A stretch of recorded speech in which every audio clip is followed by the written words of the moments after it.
Lovely. Well, lovely to see you all. A very warm welcome to our half day, I suppose. I mean, three hours, which is the amount of time that Jennifer and I will be here presenting today. That kind of constitutes a sort of a half day in some ways. And this is our annual event that we offer forth around chaplaincy, Buddhist chaplaincy, and talking about the program that we offer at the Sati Center around a sort of a foundational training or an introduction to Buddhist chaplaincy. So before we do anything, what I would love to hear from all of you, maybe in the chat, is if you could just introduce yourselves. So I guess we can all see our names. Most of us can see each other's names in our tiles. But I would love to know, where are you coming from? Whereabouts in the world are you? And that would be very nice to just get a sense of, even though we just heard all the different time zones, I'd love to know where everybody actually is. So please do introduce yourselves in the chat.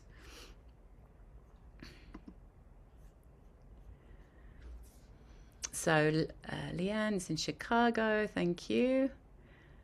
I can't be on camera. Okay, thank you for having me. Thank you for coming. So we have Philadelphia, San Jose, Omaha, Chicago, Berkeley, Ohio, Connecticut, San Francisco, Santa Cruz, New Jersey, North Alabama, south of France, Atlanta, Georgia, Palo Alto, Martinez, California, Ireland, lovely, Maryland, Grass Valley, California, Seattle, Gaithersburg, just outside of DC, and Lake Elsinore in California. Wonderful. Well, thank you so much, everybody, for joining. So I'll introduce myself to start. My name's Vanessa. I am one of the faculty for the online Buddhist chaplaincy training here at the Sati Center. I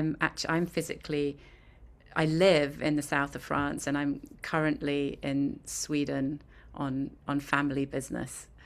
So I'm on the European side of things. And so myself and my colleague Jennifer, who will introduce herself to you in a little moment, will be kind of taking us through like a number of subjects, a little exploration of different things this morning. So we're going to have a sort of a session of two parts, as it were. So the first session is going to last approximately about an hour and 20 minutes. It's going to take us to just before 10:30 Pacific time, like 10:20, 10:30. So over an hour from now. And during this first part of the time together today, we're going to just talk more generally about chaplaincy. What is chaplaincy? You know, what is the reality of chaplaincy work, whether it's volunteer work, professional work, and then more specifically later on, you know, what is Buddhist chaplaincy? That's something that we'll be talking about a little bit now and then a little bit after the break as well. And so we're going to have a little break of about 15 minutes. And then after the break, we're going to go a little bit more deeply into Buddhist chaplaincy and then outlining our program at the Sati Center. And, you know, just to make sure that everybody today can leave with a good idea of what we offer and what it entails and what it's all about. And we're going to have a couple of our former participants of the program join us in the second half as well. So you can hear from them. You don't just have to take our word for it about the way things are. You'll hear it from a much more reliable source. And then we'll have lots of times for lots of space for questions, like at the end of each of the sessions. So if you'd like to voice a question, perhaps you want to, you know, we'll have a good sort of 15 minutes at the end of each session for you to do that. As we're going along, you know, if something occurs to you, you know, there's a question you just want to put a pin in, you can pop it in the chat and then we can round back to it afterwards if we don't see it in the moment. I'll speak for myself, and I don't know for Jennifer, but I'm notoriously not great at seeing things in the chat while I'm talking. So sometimes I just need to take a break and look back through. Okay. So yeah. So Jennifer, would you like to take it away? Jump in. Jump in. Yes. This is me jumping in. Good morning, everybody. I'm Jennifer Block, and uh, I've been doing this for a while. And one thing that keeps me coming back is that I learn something all the time. So just now I wrote notes to myself like, oh, we need to make this information session clear that it's for people both online and in person. So South of France tells me this is somebody that may want to take the online course. And so I take notes to myself so as I go along. Anyways, my name is Jennifer Block. I'm a Buddhist chaplain.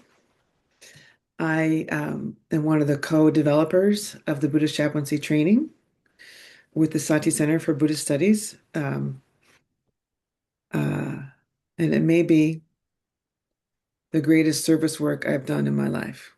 We'll see. Yeah, but I'm very proud that we're in our 23rd year.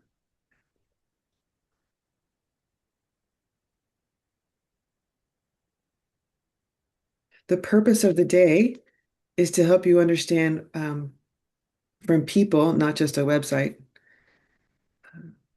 what is entailed in the Buddhist Introduction to Buddhist Chaplaincy Training, an 11-month program. And because the application is arduous.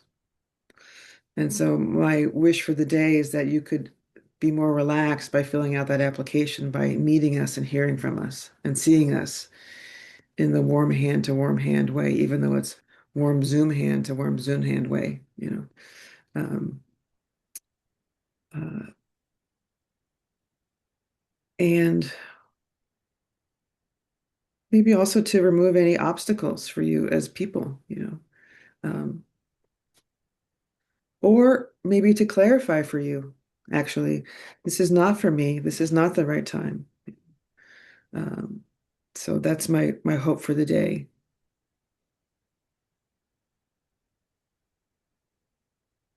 And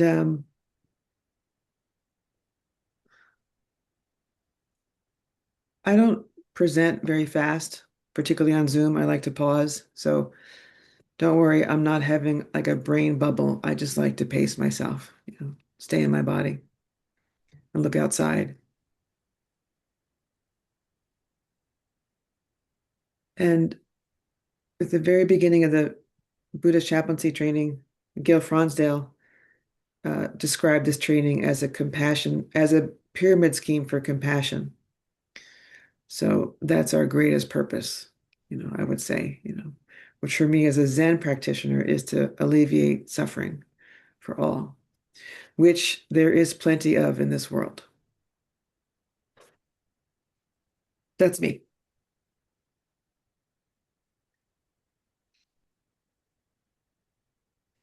Did you want to circle back, Vanessa, to what brings you here today and where are you coming from?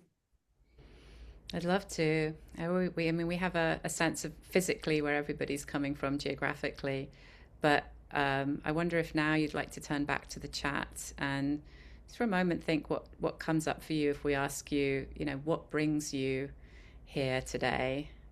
You know, where are you coming from in the larger sense? Um, and it's a nice way to be able to meet you, and it also lets us know, you know, what really does bring you here.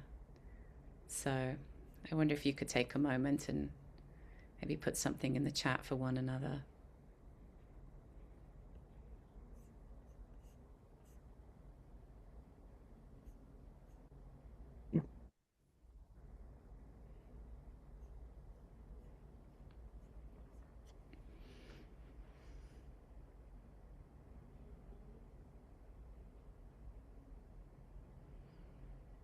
Okay, so I see some phrases Mm. coming in already. Curiosity about how to serve best at this moment in my life.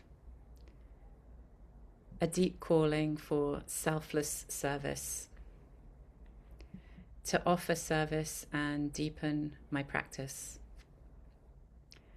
Interest in end of life work with humans. Somebody or currently in the Anukampa training. A larger vision. Could we turn up our volume, please? I don't. I feel that I have my mic go as loud as it can. Uh, I have a deep voice, so I can speak stronger. Is this better now? I'm assuming it is. We'll try and engage our best projection skills. Thank you. After this kind of work occurred as a possibility, I struggle to see what else is valid investigating. I'm interested in hospice and end of life care in particular, to learn how I might grow in my service work. And currently a hospice volunteer. To learn more about compassion and contribute to others' well-being. Bodhisattva vows on steroids. I'm a nurse in Chicago and a Buddhist practitioner. I've had a lot of experience being with suffering, but turning towards training and cultivation of this in an intentional, wise, and skillful way is what brings me to Buddhist chaplaincy. I sit with a lot of people at the end of their lives and then accompany them when they die. I'm inspired to become more skilled on this role. Could it be through chaplaincy? Was interested in this last year, but realized I was not ready. Feel this is the next logical step for me. I'm a retired nurse practitioner and a death doula. I want to learn a more chaplain-like approach to my patients. And then it's hard to say. There are many reasons. And then I come from the world of recovery. I'm a recovery community navigator and a practicing Buddhist of 40 years. Right. I'm currently a patient care volunteer with hospice and would like to help people more deeply. Having recovered from cancer, I had someone who supported me, so I want to learn more about chaplaincy to support others. Growing spiritual. How to expand my ability to serve others. I work with veterans, those with PTSD, cancer survivors, and marginalized folks. The need is great. And another person from the Anukampa program, having accompanied members of my family and friends at the ends of their lives, and having a loving regard for how we turn toward our endings. I'm interested in maybe death doula training, maybe chaplaincy. Right now, I'm just listening to this call that I hear. And Dharma practitioner and teacher in training, contemplating a next chapter which connects more with care and community. Oh, thank you all. That's it's a wonderfully bright spectrum of backgrounds, places you're coming from, and intentions, I think. So holding all of that this morning.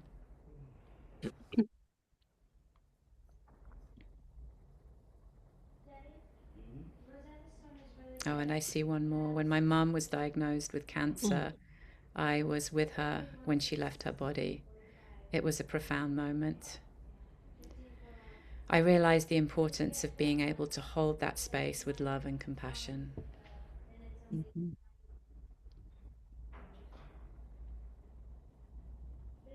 Thank you.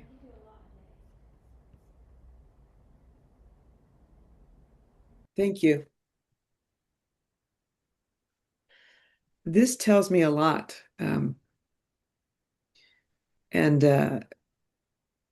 someone in the chat used the word call.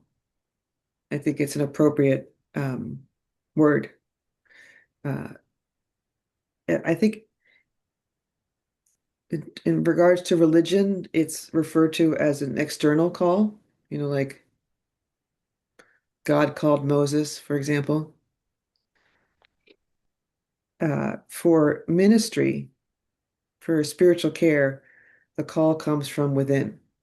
Yeah.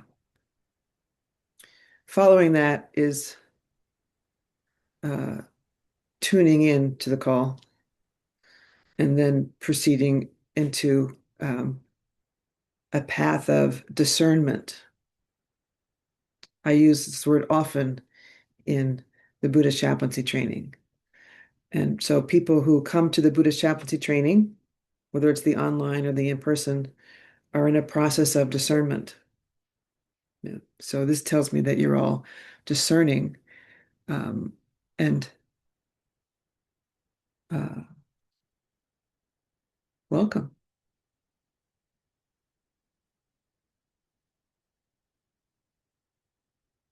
I see some of you also at a crossroads. Do I go left? Do I go right? Do I sit still? Do I go forward? Do I go backward? Which is the nature of transition. Yeah. So you could ask yourself, what is the crossroads I'm at in my life? Yeah. And so insert blues songs here.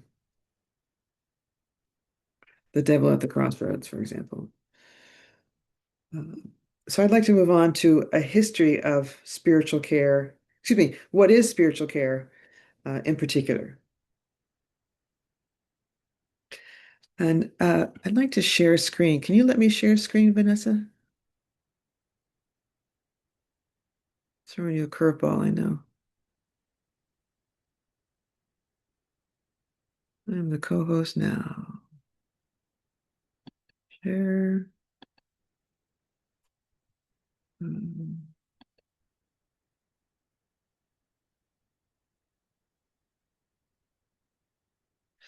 So I'm going to talk a little bit while you look at this, because this diagram helps me very much.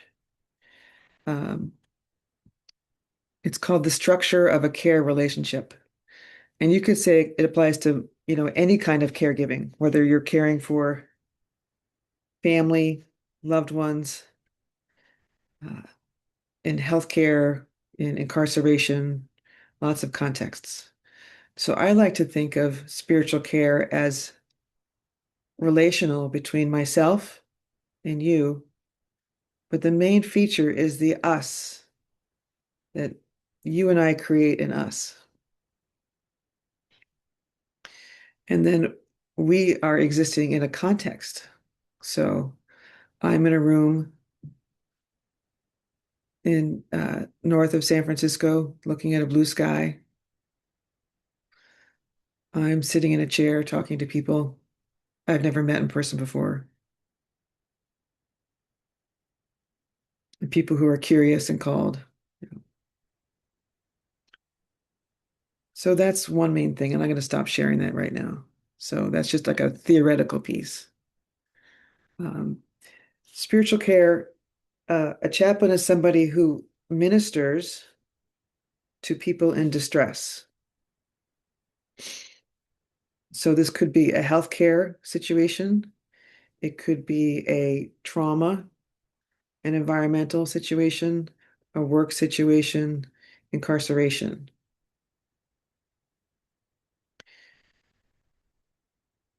And there's a process of when engaging with somebody, understanding their spiritual history and identity. And then moving on from that to a spiritual assessment, which entails what are this person's resources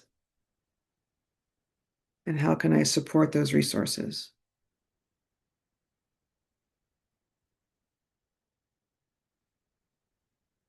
What is this person's spiritual identity?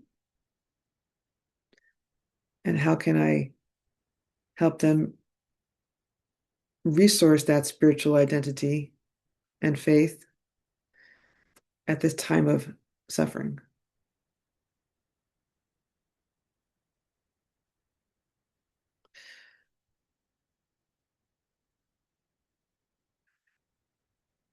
A chaplain historically was somebody who served in a chapel, and the chapel was in places far away from the main religious institution. So they were like outposts, if you will. Yeah. So a primary definition of chaplains is people who support others when they cannot be close to their main resource. So, for example, um, in the military, there are chaplains because people are disconnected from their primary religious resource, such as attending church and being a member of a community. If you've seen the TV series MASH from the 70s, the first chaplain I ever knew of was Father Mulcahy, and he did a lovely job, of keeping people's spirits up and evening the ship out when it got kind of rocky.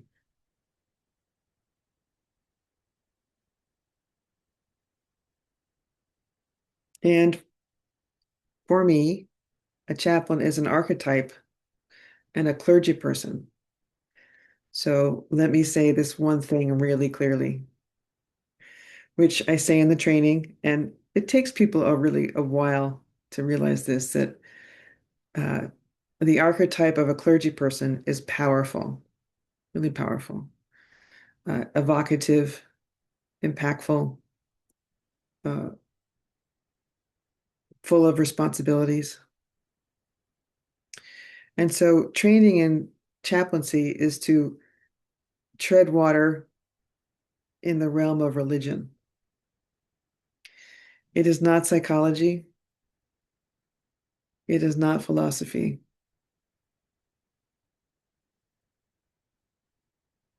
It may be for you, but in the discernment, I think what people learn in the Buddhist chaplaincy training is, what is this work, this service work, and am I suited to it? So I take this promise very seriously. For me, I'm going to do everything I can to make sure you understand the nature of this work so you can decide for yourself, am I suited to it? So, for example, some people take the training and think, no, thank you.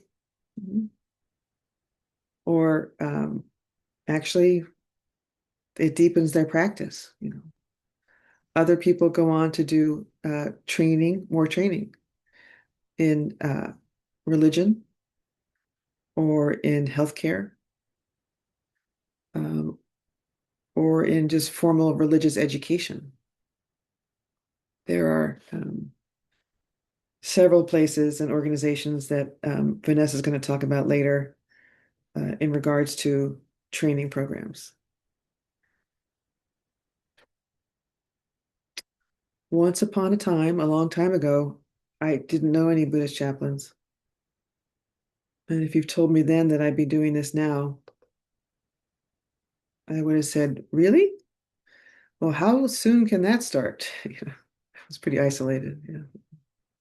The good news for you is there's a path, and people like myself and Vanessa, Gil and Paul and Trent and Dawn, and dozens of others have been hacking that path for you.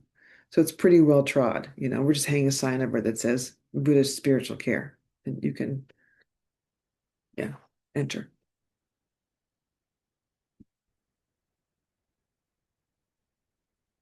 Historically, in the United States, chaplains serve in the military. For example, there were chaplains in the Civil War in this country, and there's a Civil War cemetery in San Francisco where there are chaplains who are buried.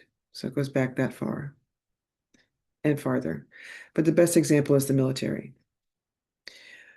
In regards to healthcare chaplaincy, the history, actually, somebody entered through the psychology door. There was a clergy person who had mental difficulties and realized that when he was in treatment, he didn't have any spiritual support. So he it became his life's work to create spiritual support for people in healthcare settings. And then from there, it became a path for clergy people to care for people at large in the community. The typical path for a clergy person is to be born in a congregation and experience community and spiritual development, and then have a call to ministry and go to a seminary. And then from seminary, they would be signed to a congregation. And what happened historically is a lot of these clergy people who tread that path did not fit so well in congregations. And I don't think I would have fit so well in a congregation, because your people have projections and yeah, I don't think I would have fit so well. So the iconoclast, the people that didn't fit so well, went on to create healthcare chaplaincy in particular.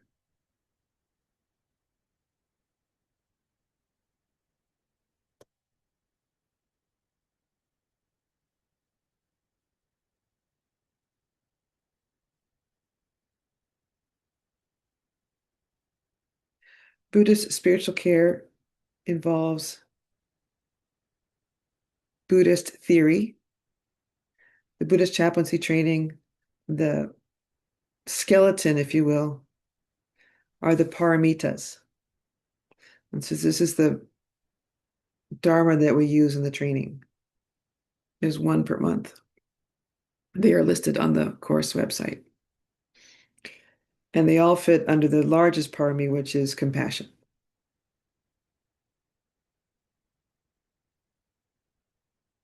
Which, in looking through the chats from earlier, I think you all have an experience of compassion. In particular, somebody said Bodhisattva vows on steroids. I really like that. Relate to that. And typically, a Buddhist chaplain would uh, meet with people to be present for them,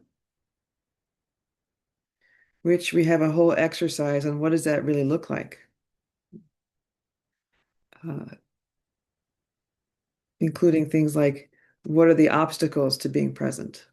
So one big example is curiosity. Like if I'm so curious about the person's background that I'm not really present. I want to know, like, where did you go to school and who's your teacher and how'd you come to be in that intersection which brought you to the emergency room. Curiosity is an obstacle to being present.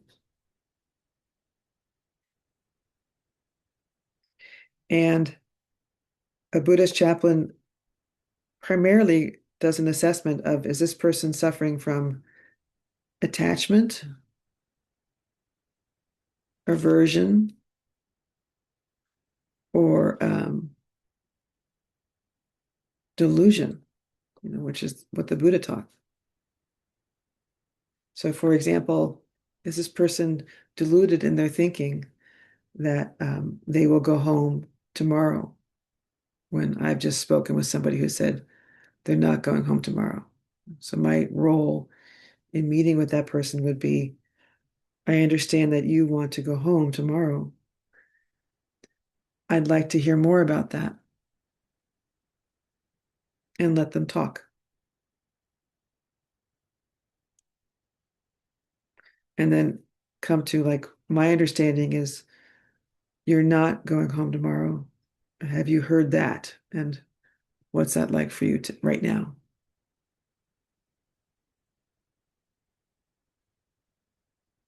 I would not say this in the first 3 minutes of meeting them, but I'm giving you an example. Yeah. A mentor of mine used to say, for spiritual care, it's like brewing tea. You put the tea bag in, but you don't really engage until the tea is fully brewed. So there are like introductions and establishing some rapport after understanding if the person wants to talk to you at all. Yeah. Some people say no, thank you. You know. to which I say thank you. And if anything changes, I'm available, or somebody is available to you.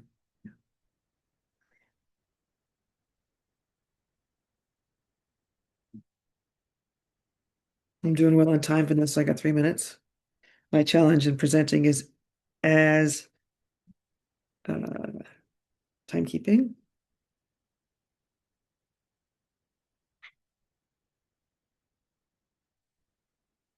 There's a great resource website called the Chaplaincy Innovation Lab,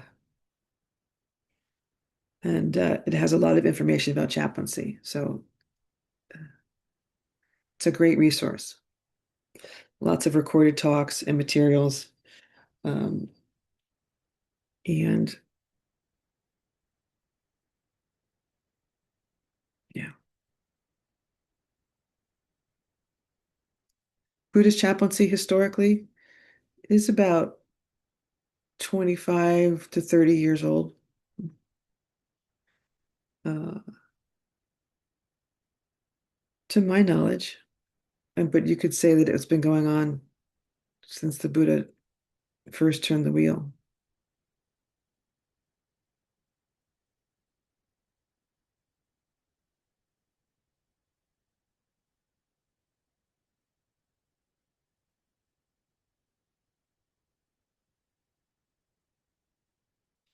And lastly, chaplains serve now in um, for situations of incarceration, healthcare crises,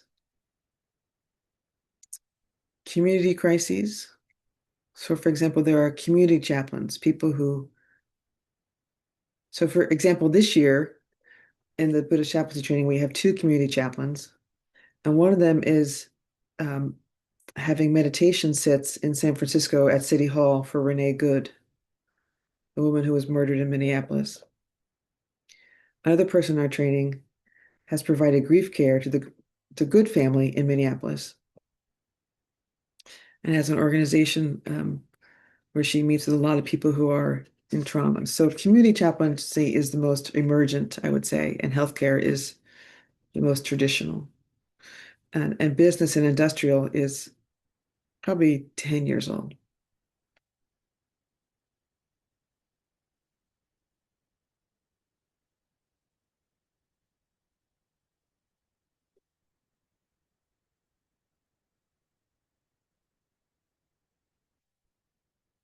Vanessa, do we provide a reading list?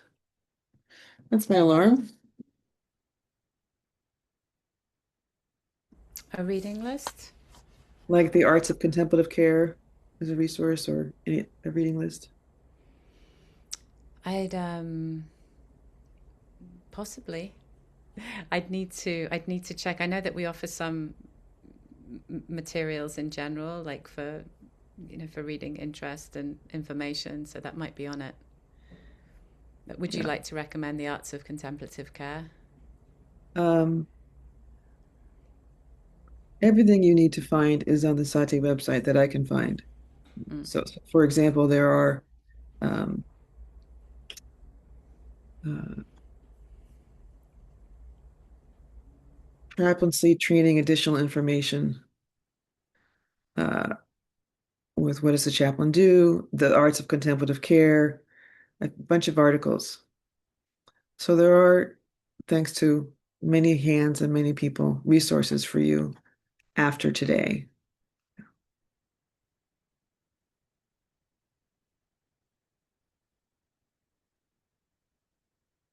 Thank you. I'll toss it over to you, Vanessa.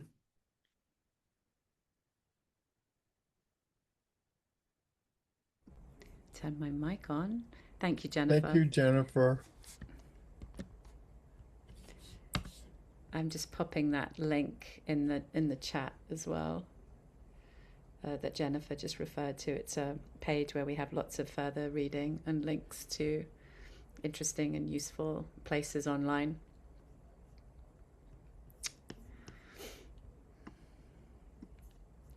Thank you so much, Jennifer. I can never get enough of hearing you talk about what is a chaplain.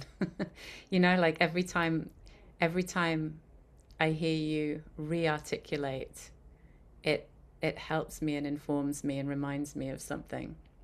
Mm. And Jennifer, I'm someone who went through the Sati program a few years ago. So Jennifer was and always continues to be my teacher, even as she's my colleague now. And I have great appreciation, Jennifer, for everything that I've learned from you and continue to. I just realized that as I was sitting here listening to you. Thank you. So I would now like to talk about, I'm going to talk about kind of what chaplaincy work looks like actually, practically. You know, what does a day in the life of a chaplain look like? And I'm going to talk about on the volunteer level as well as on the professional level, because actually I think there's a lot of one of the things of being involved in this training at the Sati Center has shown me is just how inventive and creative people can be, you know, with this motivation to go out and offer spiritual care in the world. And at least, you know, during the years of the pandemic, this really shone through when a lot of the traditional institutions where people go to volunteer, namely hospice, hospitals, and prisons, became closed to volunteers. And yet, you know, the bodhicitta, the desire to come forward and serve, was still very much there for so many people. And so the ways in which people kind of picked up and, you know, continued the work, but under different circumstances.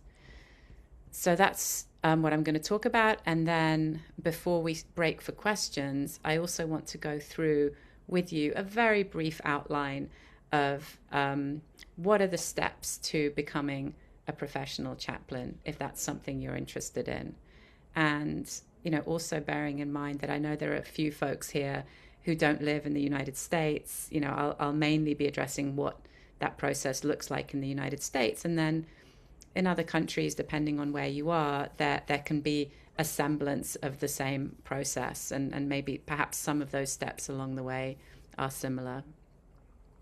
And where they're not, then we find ourselves somehow. So let me call up a little slide to share with you.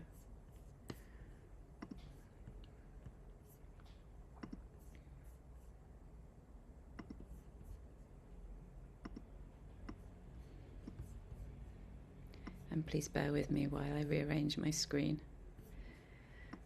Okay.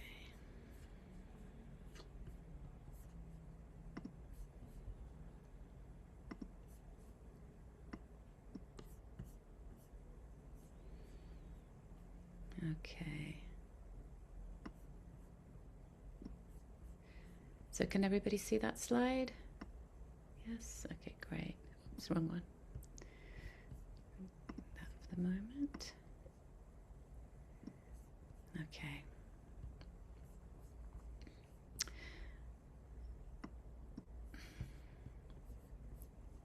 Sorry, I'm just struggling to get like my notes and the slide and to be able to see you all at the same time. I need a screen that's about 3 times bigger.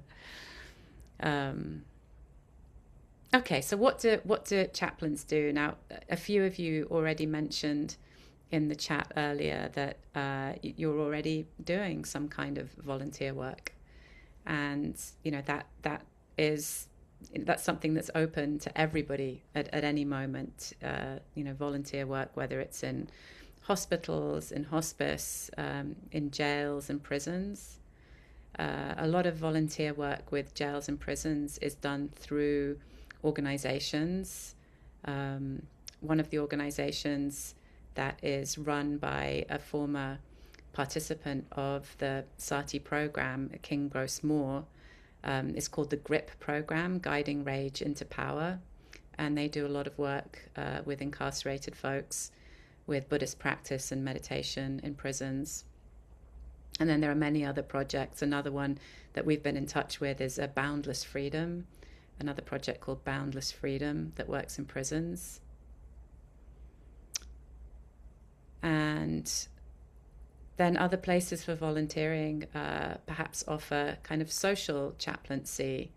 And one example of that that just rolls off my mind is the San Francisco Night Ministry, not least because one of my fellow faculty for the online chaplaincy training program is the director of the San Francisco Night Ministry, Trent Thornley. And when people work with the San Francisco Night Ministry in person, they provide what's called street ministry, and so go out and meet with unhoused people in San Francisco, usually in the night, or if people are working remotely, they work on the helplines. They have these emergency helplines at the night ministry. Then other participants we've had on the program, for example, have done volunteer work with grief circles sometimes, and this is something that can happen online. Counselling, perhaps grief counselling. Sometimes they've been in recovery and worked in recovery situations or with recovery groups, perhaps in 12-step, AA, things like that. We've seen people working in refuges on a volunteer basis, as Jennifer just mentioned, also, going out and especially more recently supporting protesters, offering tea ceremony. That's something that a few of our students have done. They're trained in tea ceremony, and they use this as a way of offering service to people. So all of that to just sort of give an idea of what the range of volunteer work for chaplaincy can be.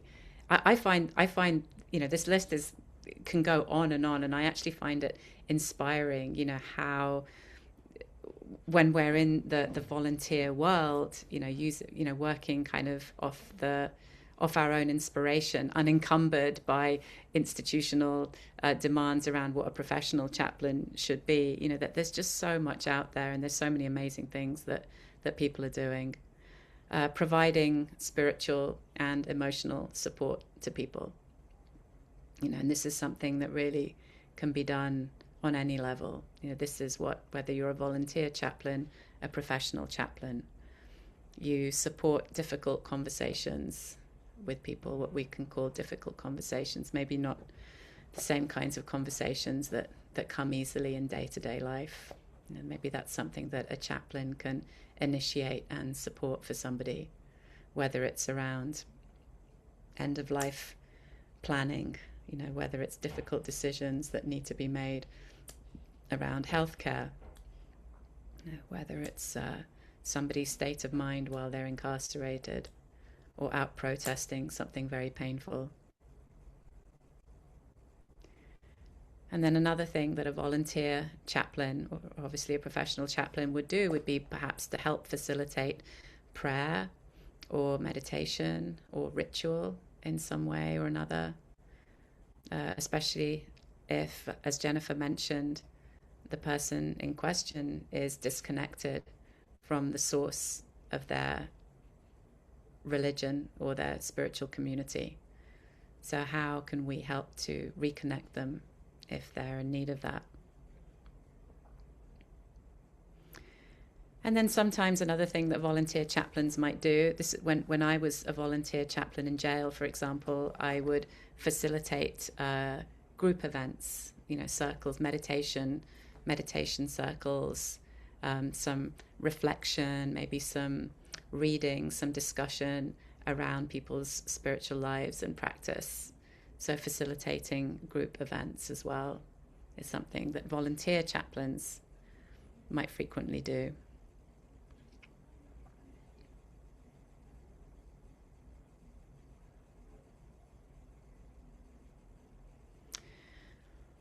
And then for professional chaplains, this is my sort of day in the life take. What does a day in the life of a professional chaplain look like? I did my professional training in a hospital setting.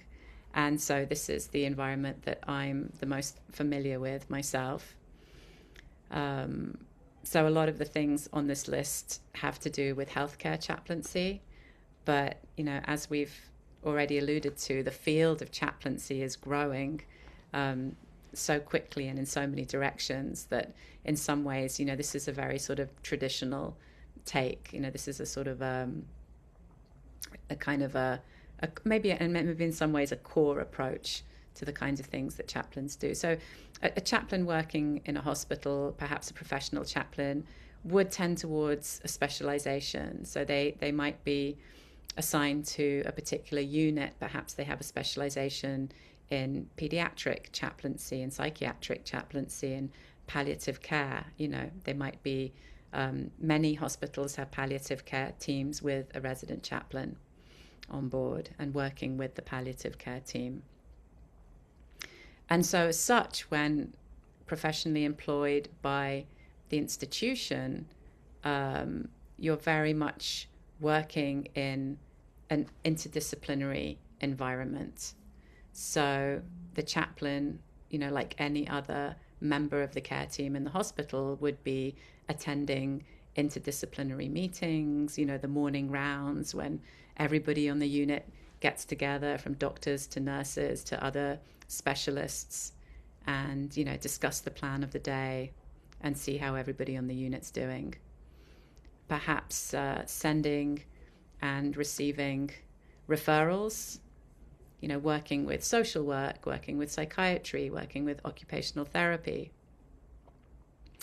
working with and caring for staff, whether that's in a hospital or any other setting that you go into. I think one of the kind of more overlooked aspects of chaplaincy work, you often sort of think about the prisoner or the patient or even the families of the patient, and the staff so often get overlooked.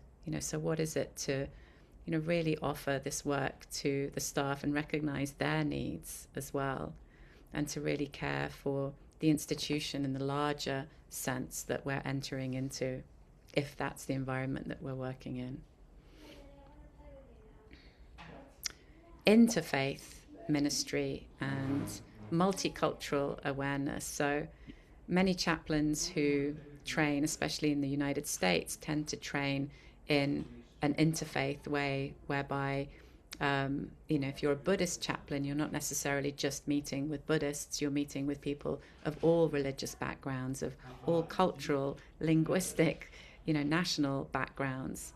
And so the ways in which a chaplain, needs to very much be on their toes and curious and humble in this environment, in learning about people who are different from me, which is, I'll let you in on this one, pretty much everyone you meet. Everyone we meet, everyone I meet is different from me in some kind of very, very special way.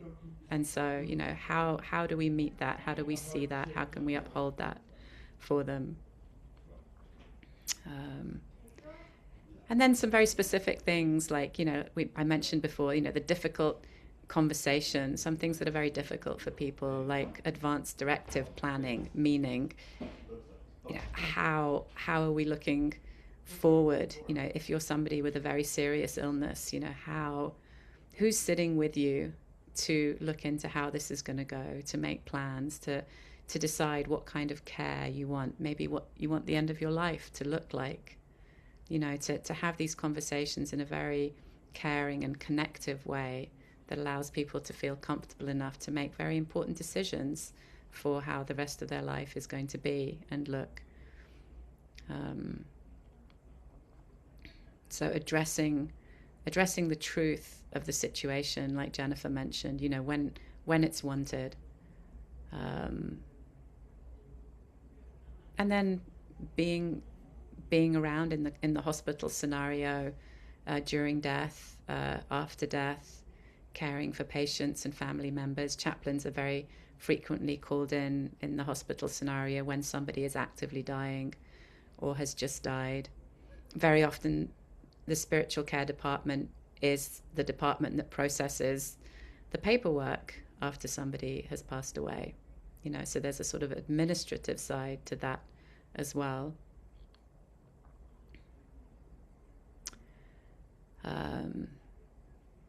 Then being a part of a professional team in a hospital, the chaplains do very similar things that the nurses or other specialists do in terms of the patient's charts.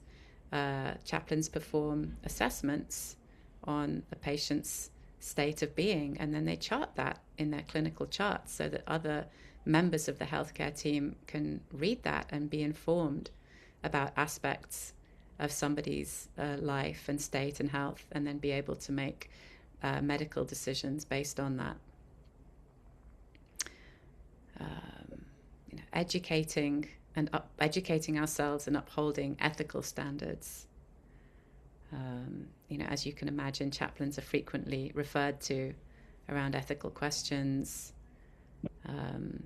and the ethical onus of the ongoing training for ourselves, keeping up with our own practice and, knowledge maybe of different theoretical models, learning about family systems, learning about conflict resolution, learning, having different tools at our disposal for meeting and stepping up to situations, committing to self-care, staying connected to our own practice, to our sangha, to our mentors, to our peer groups, to our networks of support for keeping a state of health for oneself and continuing education.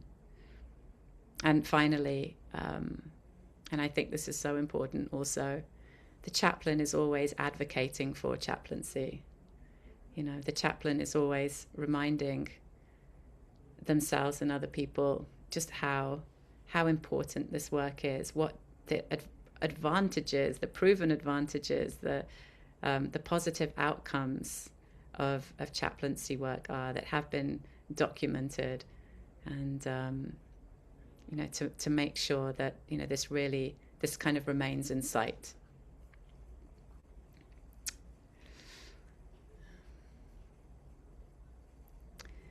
And so then, I'm just going to put this on so I can see more folks. There we go. So lastly, I just wanted to show you this little slide about becoming a chaplain.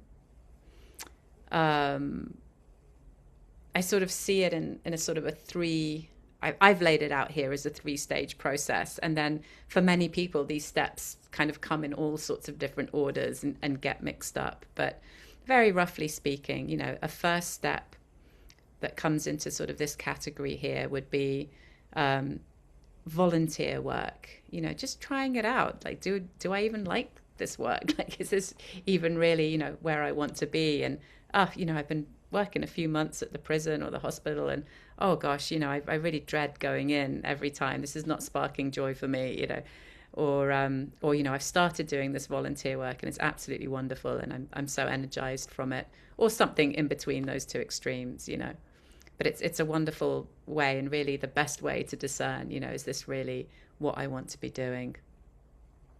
And then a foundational training. So there's professional chaplaincy training, but really very often what we recommend and places that offer professional chaplaincy training would like to see is some kind of foundational training.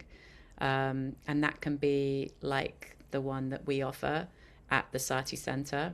And there are now actually several chaplaincy programs at the Sati Center, and we'll come round to that in a little while. But the Sati Center is not the only place that offers a foundational, pre-professional Buddhist chaplaincy training in the country. There's also the Upaya Zen Center. They have an absolutely wonderful, quite intensive 2-year chaplaincy training program. The New York Zen Center also offers chaplaincy training programs. The Institute of Buddhist Studies has, I think, a chaplaincy training certificate that they offer. And even in Europe, there has started to be there's the EBU, which I think is the European Buddhist Union. The chaplaincy network training has just launched, I think, last year, and they're in their first year of training there too. So there's all sorts of options for this foundational training. And something that's very important at this stage, also, I would say, in case it's something that perhaps doesn't feature in your life, would very much encourage, if this is your direction, being part of a community is very important. Not just for sort of having the support of a sangha behind you, but down the line, there needs to be one has to have what's the word I'm looking for, Jennifer? Endorsement from your community. And so if you don't have a teacher or a community that you're part of, down the line, becoming a professional chaplain, that can pose a hurdle for you. And of course, the established spiritual practice. And that's something that we very much require as part of our admission process for people coming to study Buddhist chaplaincy at the Sati Center. And then the next steps after that, and this is something that, for some folks, like just staying in this area of the first steps, it's just wonderful activity, wonderful practice. This is what I want to do. This is what I want to be doing. I don't need to take this to the next level. This is what I'm very satisfied with. But then next steps towards professional chaplaincy, if that's something that people are interested in, there is the professional training, which is called CPE, Clinical Pastoral Education. It's something that, depending on how intensely it's done, it can take a year, or if it's done in a part-time way, it can take 2, 3, 4 years, depending on how much time or how intensely it's taken up. And then ordination, a sort of a deeper commitment, presence, endorsement from one's community, one's spiritual practice community. And then so after the CPE has been taken, it is possible to then start to work as a professional chaplain, which means to get paid for doing chaplaincy work, again, in the United States, I'm talking. And then to move into the final step, so for full professional certification, there is an association of professional chaplains that sets out a certain number of requirements. And those are having a Master's of Divinity or equivalent. So for many of us who haven't gone through seminary, or haven't gone to divinity school to get this qualification, many people who come into chaplaincy have years and years of spiritual formation practice behind them, which can be converted into an equivalency. And there's a whole process for that, and that's a whole other topic. But it's something that I can offer more information to folks about if you're interested. So you can contact me directly if you have questions around that. Endorsement from your spiritual community. There's a professional competence process from that Association of Professional Chaplains board, which just involves writing a lot of papers. And there needs to be 2,000 hours of work experience that somebody has done. And then that leads to like a final board certified chaplaincy status. So We're at time, my friend. we are, and I'm done. And almost losing my voice. I feel like I talked so much. So let's open up for some questions. Jennifer, would you like to field some questions? Sure. Well, what you did was great, Vanessa. Thank you. Um, People can just raise a hand and jump in. I'd like to focus the questions on the training. Even though we went into kind of next steps after the training, I think for your purposes, you're choosing to invest your time and energy in the midst of your life. And so, um, yeah, what do you think about that, Vanessa? Yeah, and we'll be talking more. We'll be giving more details about the Sati training in the next half. Okay, So I don't want to preempt that too much. good But point. So, the work of chaplains, what is spiritual care, a day in the life, questions. Yeah. yeah, did any of that come as a surprise to you? I see one Um, question in the chat, which was from Gail. How do you explain to people the difference between clergy and chaplaincy? So, clergy are people who are ordained and serve in a congregation. Chaplaincy is what's called a specialized ministry. So, once you are ordained, you specialize in meeting people where they are beyond the congregation. So, there's a difference between a congregational minister, for example, and a chaplain. However, they're both rooted in a faith tradition, whether it's Christianity or Buddhism or Judaism or Islam.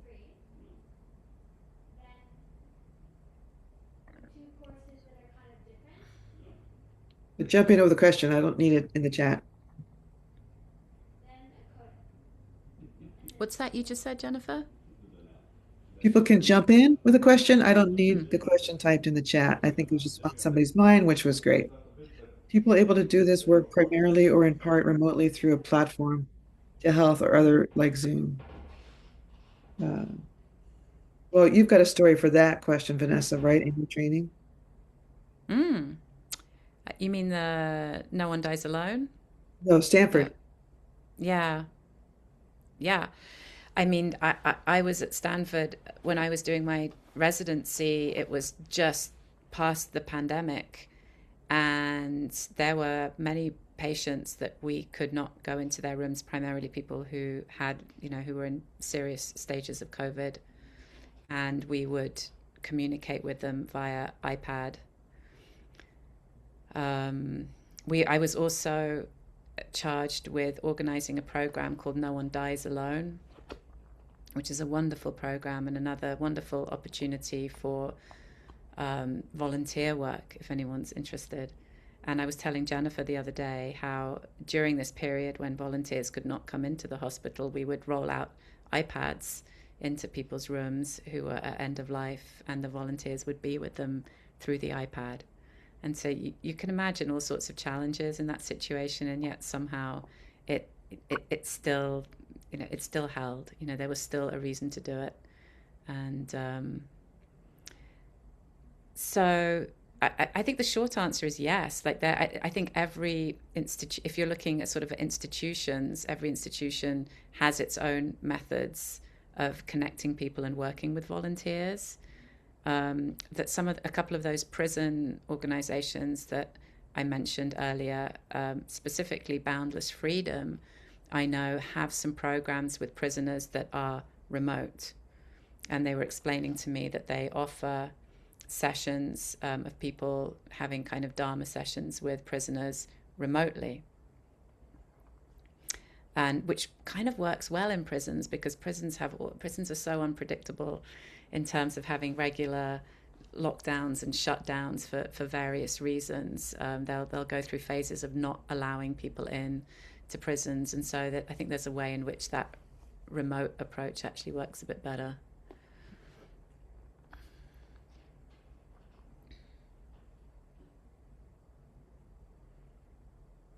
So yes, Felicia. Can you talk about the time commitment, and is this a training program that people can do while having a full-time job in another field? Or is this something that you have to have be retired or independently supporting yourself in some way? Because I just need to know, need to know if it can be done while you're working elsewhere. I hear you. I hear your question. Again, it's something I'll go into more detail about that in the next session. But the short answer is we have definitely had folks do the program who are working full time. And it's I know that it can be a bit of a stretch. I think a lot depends on, how good you are at, being able to kind of juggle and really kind of focus in on the extra work, how flexible your work would be with allowing you a day off every month for doing a workshop and, things like that. But yeah, I can go a bit more into the actual like time commitment later on. But just to say, Felicia, that for sure we've had folks with full-time jobs do this, and they've reported feeling stretched and they've come through. So,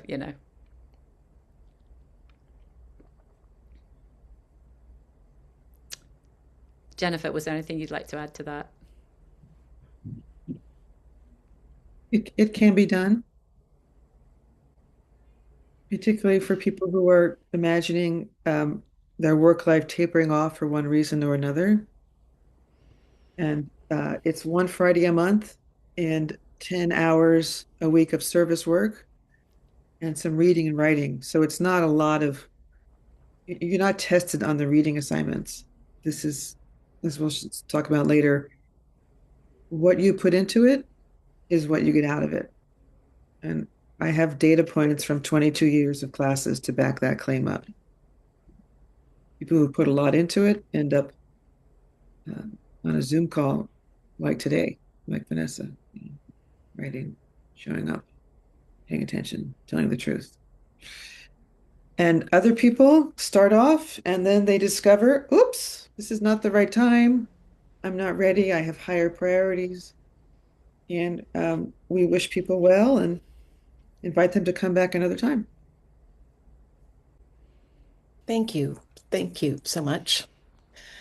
Um, I'm not quite sure how to ask this, but something that I am curious about um, is if there's such a thing as non-denominational chaplaincy or um, or spiritual but not religious care, because I have a little experience now with sitting with people at the end of their lives whose spiritual selves were neglected or unhomed, and needed or wanted connection at the end. And what does chaplaincy care? What is that called? Is that covered in interfaith care, or do you know what I I, mean? I have some thoughts, so I'll say them and then you can let me know if I've addressed them or not. Okay.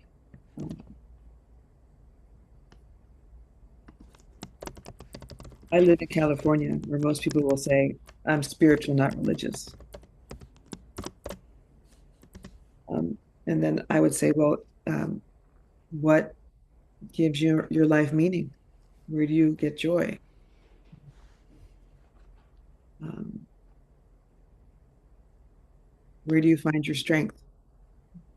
And people may say, the redwoods, my grandchildren's smiles, you know, and I do not weigh in on that in the slightest. Yeah.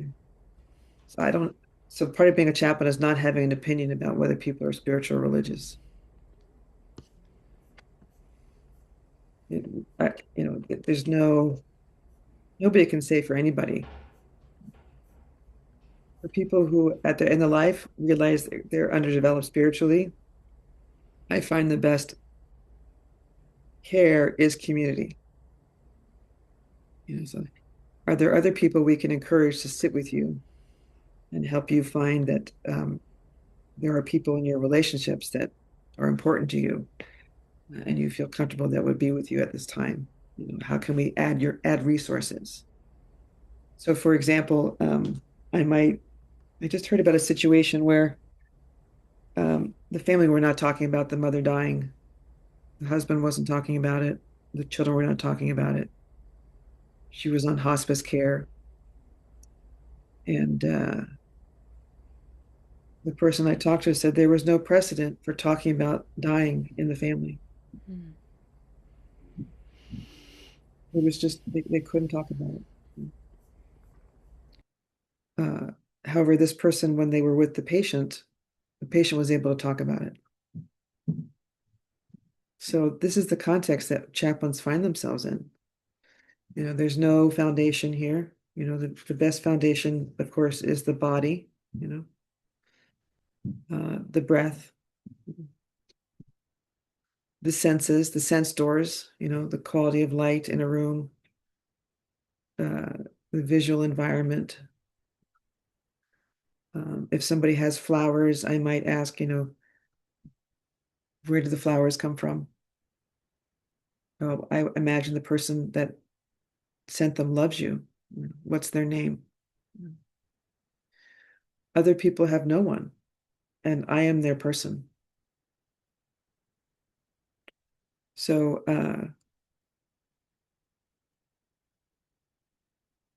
I become the Good Samaritan through my vow, through the role of the chaplain. This person has no one for reasons I don't want to get into. I mean, I can imagine, they've created harm, they've been harmed. In general, hurt people tend to hurt people.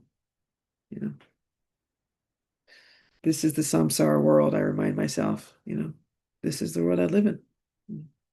People are dying right now from violence, near and far. So that's a challenge for some people. And that's what we mean by being really grounded in the Dharma. Like I see the samsara world. I live in the samsara world. So that is, if you will, my greatest resource for what I'm hoping I've addressed in your question. But let me know, Laura. Okay, what else? Anything else, Laura? Did I answer your question? You did. Thank you for the thoughtful reflection. And I'm feeling my way through this as well. So thank you. I also popped a link into the chat that the Chaplaincy Innovation Lab has a little section of information that is devoted to unaffiliated chaplains. So there's some good information there as well. And there was another hand, Ryuki. Am I pronouncing that correctly? Hey, yeah, or you can just call me Karen, either or. It's kind of a spinning off or adding to what you were just talking about. I did come to this session 14 years ago, and I was like, yeah, I'm not ready, with my practice. And I'm just curious, is there an average years of practice, Buddhist practice, that you see with the people who are in the program and who sustain it? I'm just curious if you've done any data around that. I have data from my memory. There was somebody who had very little Buddhist practice and interest in Buddhism. And I had a hunch, I had a gut feeling, and let him into admitted him to the program. He went on to move into San Francisco Zen Center and train as a priest and have a leadership role and get married.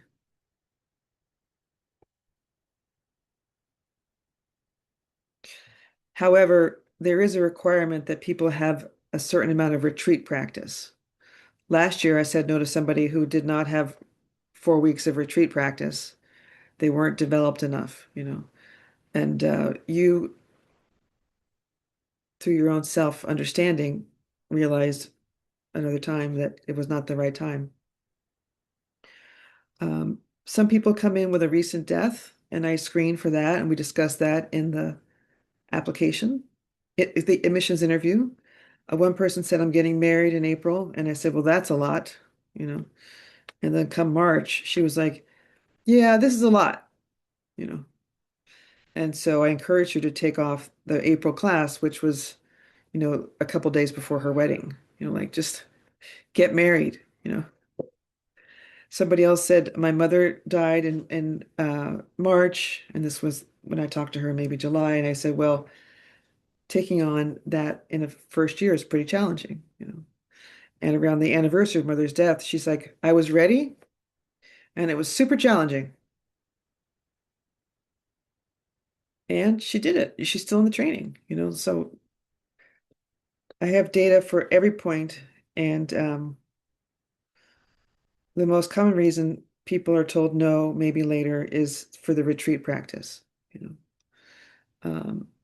And sometimes I mess it up, I mean, I think somebody's really solid, and then they drop out 6 months later for what's erupted in their own personal life. So again, there's no harm, no foul. Please come back.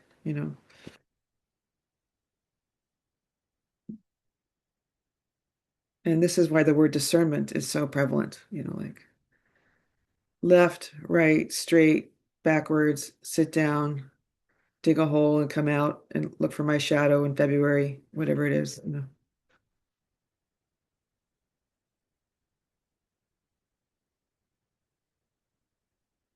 And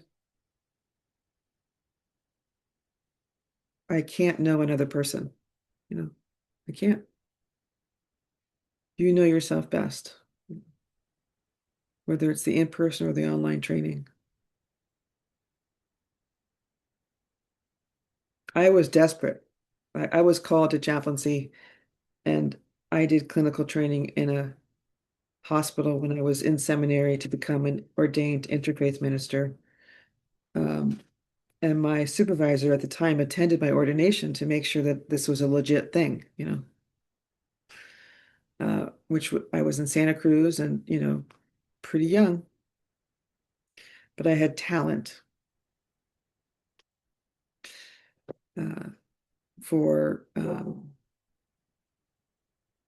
curiosity and some talent for care, which I attribute to the family I grew up in.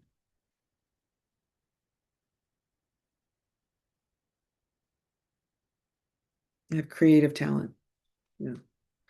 So for example, all the materials on the website I wrote, like here's what the training looks like. And I'm like taking notes today, like, let's add these things for the next year, so it's a continuous quality improvement project for me.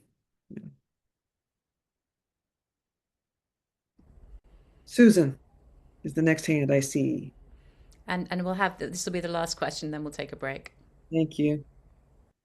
Oh, we're over. Ugh. Yeah, I can wait until we come back. That's fine. So we have a questions at 11:35. So how about we hold your question till then, Susan?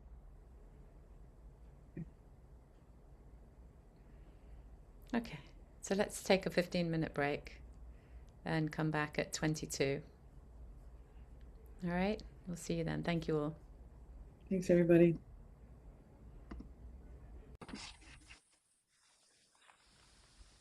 So we're going to slowly start coming back. So welcome back, everybody, after the break. And welcome to folks who didn't make it to the first half. And everything we're doing and saying today will be recorded. And so if you do need to check out early or you've come in late, you can, or if you've not been able to make it at all and you're listening to this, you can obviously just catch up with the recording. And a lot of what we say is on the web. Most of what we say is also on the website. But like Jennifer said, there's something about hearing it spoken that feels a little different. So for the second session, as I mentioned, well, we're going to meet Jim and Ram. Jim and Ram, like myself, also are both former students, former participants of the Sati Intro to Chaplaincy program. And both Jim and Ram have really taken off with the work that they're doing. I want to say that, both of you have really, your lives have really gone into full chaplaincy since you were at the Sati Center. So I feel like it's especially valuable to hear from you both about the ways in which I suppose the program influenced that discernment for you, and then what it is that you're doing too. So I'll allow you to introduce yourselves. Perhaps Jim, if you'd like to go first. And Jim, my overarching question for you And then you can talk about other things too. But we are going to burden you with the great question of what is Buddhist chaplaincy?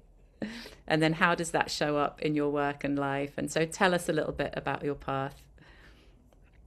Yeah, thanks, Vanessa. And it's such a good question. And I was reflecting on it a little bit this morning before coming to meet you all. So right now I work in healthcare. I work in a hospital as a chaplain. And there's not many Buddhists that I encounter in the hospital. There's a couple of other chaplains, volunteer chaplains in our organization. And maybe on any given week, we'll have like one Buddhist on our census for the whole hospital. And even then, often it'll be, I'd say right now, a lot of folks coming from Soka Gakkai International, if you're familiar with that, kind of Nichiren Buddhism. I see a hand from Neil there, yeah. Um, and and then when I was training in LA, there's a lot of folks coming from Vietnam and Japan and Korea. And so what I was finding is that even when I had a Buddhist patient, often their beliefs, their backgrounds, their understanding of the Dharma was markedly different from my own. So what I found for me at least, and I see this maybe with some of my colleagues, let's say I have one colleague that's an evangelical Christian, and he will often meet people of his own faith and they'll kind of meet on that level. And there's differences within that too, but there's a lot of common ground. So I do find for me, at least in the context that I work in, that I'm not typically interacting with other Buddhists. I'm not providing Buddhist spiritual care to Buddhists. So I see myself more as an interfaith chaplain. So where the Buddhism really comes in is what I bring forward as a person, the way that I've embodied my practice, and that I bring that forward into the interactions with those that I meet in a caregiving situation. And I think Buddhists can make really good chaplains. And this is because for most of us, we have some kind of contemplative grounding. We've done some degree of inner work, right? We've looked at our own patterns of suffering, of how that arises, of where it comes from, of what it looks like. We're not blind to the inner world. We spend a lot of time there, most likely, depending on your tradition. But for a lot of Buddhists, that's a kind of commonality.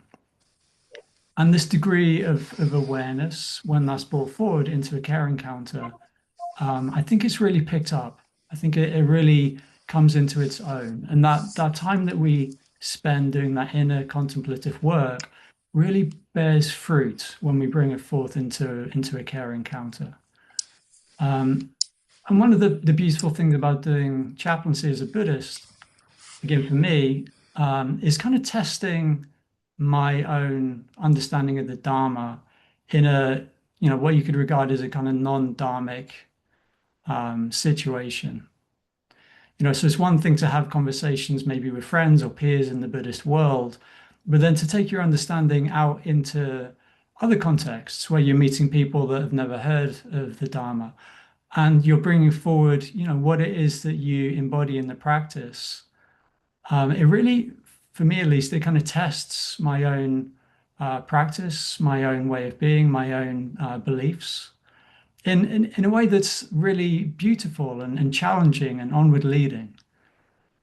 So one of the wonderful things that we do in the year-long program with the Sati Center is we look into our Dharmology, right? So this is kind of a made-up word, but based on the idea of theology. So, a lot of Christians or folks from a theistic tradition will have their own framework of belief, of ritual, of practice, of understanding, of making sense of the world through this lens of a belief in God. So as Buddhists, what do we bring forward? How do we see the self, other, the world through the lens of the Dharma? And so much of the Dharma is grounded in suffering, right? How we understand suffering, how we experience suffering, how we wish to work with or transform suffering, how we may wish to alleviate or end suffering, the ways that we relate to suffering. And the good news is in chaplaincy, you're going to encounter a lot of suffering, right? I guarantee it. If you're in a hospital, you're in a prison, you're in a jail, you're in a college, you're on the streets, wherever it is, you're going to be encountering suffering. It's not the only thing you're going to encounter. You'll also encounter joy and resilience and hope and beauty and wonder and awe. All of these, fantastic facets of the human spirit. But the suffering is maybe where a lot of the work that we do will kind of take place. So it's a real test of your own understanding of suffering and when you encounter that. And again, coming back to the work that we've done for ourselves, our kind of own inner work, how we relate to our own suffering. Are we able just to be with suffering, or do we feel that we need to fix it or change it in some way? What are your beliefs about the origins of suffering? Do you lean on the Four Noble Truths? Do you look at it in terms of kind of karmic seeds and repercussions? And this comes up a lot, say, in a hospital context. Say you have cancer patients, and they'll often be asking these questions about, well, why is this happening to me? Is it because I've done things? Is it because the way that I lived, the way I treated my body, mental attitudes I held, emotions that I repressed, this kind of cause and effect thing. So these questions come up. So your own understanding of how you see that is really important, because that will kind of come into the interaction, either consciously or unconsciously. So it's important to get some kind of clarity about your own ideas about how these things operate. And for a lot of folks with theistic beliefs, they can see it as divine punishment. Why is God doing this to me? I'm a good person. Why is God doing this to me? And how, as a Buddhist, do you make sense of that question? So it will also reveal a lot to you about your own beliefs and attitudes, not just about the Dharma, but about other people and the beliefs and attitudes they hold. So it's this beautiful kind of reflective process. And that's at the core of chaplaincy, this kind of reflective process of looking in oneself, seeing what's there, seeing what's in the other person, and moving forward and learning and growing, and always coming back to this kind of reflective attitude. And it's built into the whole chaplaincy education. But again, I think as Buddhists, we've kind of got a leg up in this because it's a key part of our practice. And then how we show up as a Buddhist chaplain as well. Do we lean on, say, the Brahma Viharas? These four faces of love. Is that how we manifest the Dharma with others? Maybe some of you in the Zen world are familiar with the three tenets from Bernie Roshi, not knowing, bearing witness, and loving action. For me, that's a wonderful way of looking at the role of the chaplain through the lens of the Dharma, showing up with not knowing, not assuming that we know anything about a person or their situation. We can walk into a room having read someone's medical chart, their diagnosis, their family position. And so often you'll go in that room and whatever you think you may know about that person is just thrown out the window right away. And so coming in with this sense of not knowing, not assuming you know anything about a situation or a person, not thinking that you have some kind of great insight or skill, but just coming in with this kind of basic humility, this basic human meeting a human. And then this capacity to bear witness, just to hold the space for suffering to unfold. And again, what do you believe about suffering? Do you believe that suffering can be held and contained? It can be processed? It can has an onward leading quality, or do you feel that suffering has to be ended? We have to cut it off. It's delusional. Like how do you see that? Because again, your own attitude is going to come forth in that encounter. And for me, one of the most healing things I've seen is this capacity just to bear witness, just to be with suffering, not to try and change or fix someone, but just allow it to be. And something does unfold in that process. There is this kind of movement that occurs, and people find their next steps within that. And it's kind of magical, but it does seem to work when we can just bear witness, when we can just hold that space, be non-reactive, be present. And then in the ways that we intervene as a Buddhist chaplain, we could do guided meditations, just kind of attuned presence. We can do metta blessings, we can do readings, recite poems, chant with people, or maybe we're going to use the languages of other traditions and we're going to offer prayer or whatever it may be. So the way that we intervene as a chaplain, that we can draw from our own traditions, and we can also kind of broaden our understanding of the Dharma to be more inclusive and come from a more kind of interfaith perspective. And I think another good thing about Buddhist practice is that built into our tradition, there's this idea of not holding on too tightly to any fixed way of seeing or believing things to be. So we do have this natural humility that kind of runs through the Dharma, and that can be a real asset too, because you're going to meet all sorts of different folks, different belief systems, different ways of suffering, different ways of making sense of a situation, and really coming into that with a sense of curiosity rather than judgment. That is such a blessing for the person that you're with, and also for you as a chaplain. So, these are some of the reasons that for me, I love doing this work. I kind of love being at the coalface of this great question of life and death and suffering. And part of it's selfish. I want to know more, I want to figure this out for myself. And part of it for me is a way to serve and to care for others. So after I did the Sati program, I did my CPE units part-time over a few years, different places while still working part-time. And then I got a job. I've been doing it for now about 7 months as a hospital chaplain. But the Sati program is just such a wonderful beginning, like getting a foot on the ladder, getting an understanding of how you can come forward as a Buddhist chaplain and really making all of your years of practice kind of come forth and be of service to others. So this is such a wonderful place for you all to be. And I wish you all the best. And I'm going to hand it over now to either Vanessa or Ram. Thank you. Thank you so much, Jim. That's really wonderful to hear. And thank you for that overview of your experience of practicing as a Buddhist chaplain. There was so much that resonated there. So now I will pass over to Ram. Ram, since leaving the Sati Center, has also, well, he just let us know that he's about to complete his 4th and final unit of the professional chaplaincy training, CPE. And Ram, I think while you were at the Sati Center, your volunteer work was at a jail that you then continued to work at, like following the program. So please let us know about all of this and how this, how the Dharma supports you in your prison chaplaincy work and vice versa. Beautiful, beautiful. Thank you, Jim.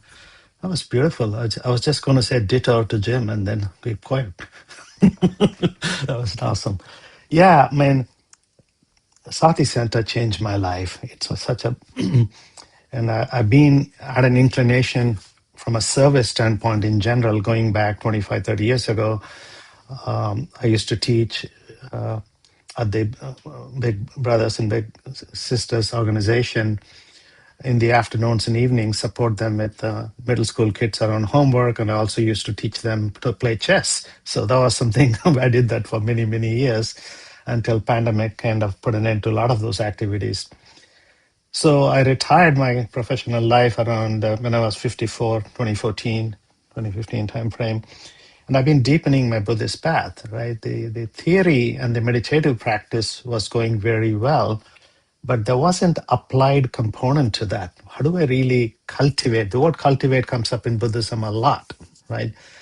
And certainly I had my own, what I call the growing system, spiritual growing system, and I put them in the 5 buckets, knowing, learning, realizing, experiencing, and showing it as a lived behavior. So which means learning is more than knowing, realizing is more than learning, experiencing is more than realizing, and ultimately it manifests as a lived behavior. So in a lot of Buddhist practice, we're just oscillating between first 2 steps, and maybe retreats, if you add them, you get some realized sensation. And then I enrolled in Sati Center for the eco-chaplaincy first. I'm an eco-chaplain and a regular chaplain, somewhere in the end of 2020. And my whole chaplaincy journey started in my 60s. I'm 66 soon, right? And basically in 2020, I was 60 years old, and that's when this journey started. So when we started, and I was finishing the eco-chaplaincy, then I enrolled in this chaplaincy program, Buddhist chaplaincy training, and this just blew my mind away. The month by month we were going through 10 paramis. It gave me a perfect setting to not just what parami means, but how can I make it a lived behavior, right? What are the chaplaincy components? And that would be, it's almost like a theory and the lab. So I started with a hospital chaplaincy for a week. It was okay. It was moving around and everything. Somehow and then I experimented at a hospice center for a few days. And somewhere we started the program, I want to say in August or September. By November, I started in the jail. I had a connection. And I absolutely felt there is something meaningful here. So whatever the program required, right off the bat, I committed to 20 hours a week of volunteer chaplaincy. I made my time right there. I mean, don't get overwhelmed. We don't need to do that, but I want to, if there is a folder for you called crazy, put me in there. That certainly is okay. and I really loved it because there is something about there in the prison setup. I've been a chaplain there for about 4.5 years, as a professional chaplain for 4 years right now. I put 30 hours a week in that area. So the certain things that clicked. In the hospital, when I was going in for a few days, and also with the CPE cohort, I got to know many hospital chaplains. You get to see a patient maybe 2-3 times. They get discharged at a short window. Whereas in the jail system in Santa Clara County, an average inmate spends anywhere between 2 years up to 7 years. The longest I've seen is 9 years. So I was actually seeing the same guys over 10, 20, 30, 40, 50 times over a long window of time. It's an entirely different way to see the spiritual maturation and spiritual growth, and see this person essentially allow for them to grow spiritually was a very meaningful thing. Of course, there are a few Buddhists in jail, but in jail, many of them are explorers. They want to try Islam, they want to try different Christianity sects, they want to try Buddhism, but they all really love to meditate. A majority of them, there are about 650 out of 3,000 inmates in Santa Clara County Jail that they are regular meditators right now. That's amazing. I started the program in 2022, exactly. And right now, I have recruited a bunch of volunteers coming from Sati program and others. They come every week, continue with the meditation classes. It's amazing how much effort these inmates put in. Okay? So the transformation began as I started to apply the paramis.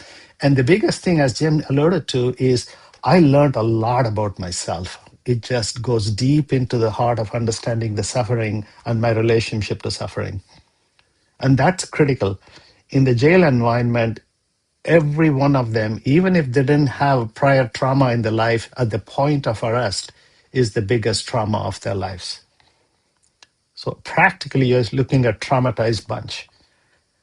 They have addiction issues, 30, 40, 50% of them. There are AA meetings, NA meetings, and by the time they come to 11th step, they all call me, can you teach me prayer and meditation? How do you integrate into that?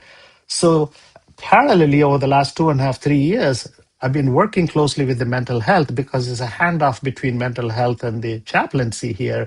I started to show interest in behavioral health, and I got certification and learning and growing in trauma, in grief, in internal family systems and addiction and treatment.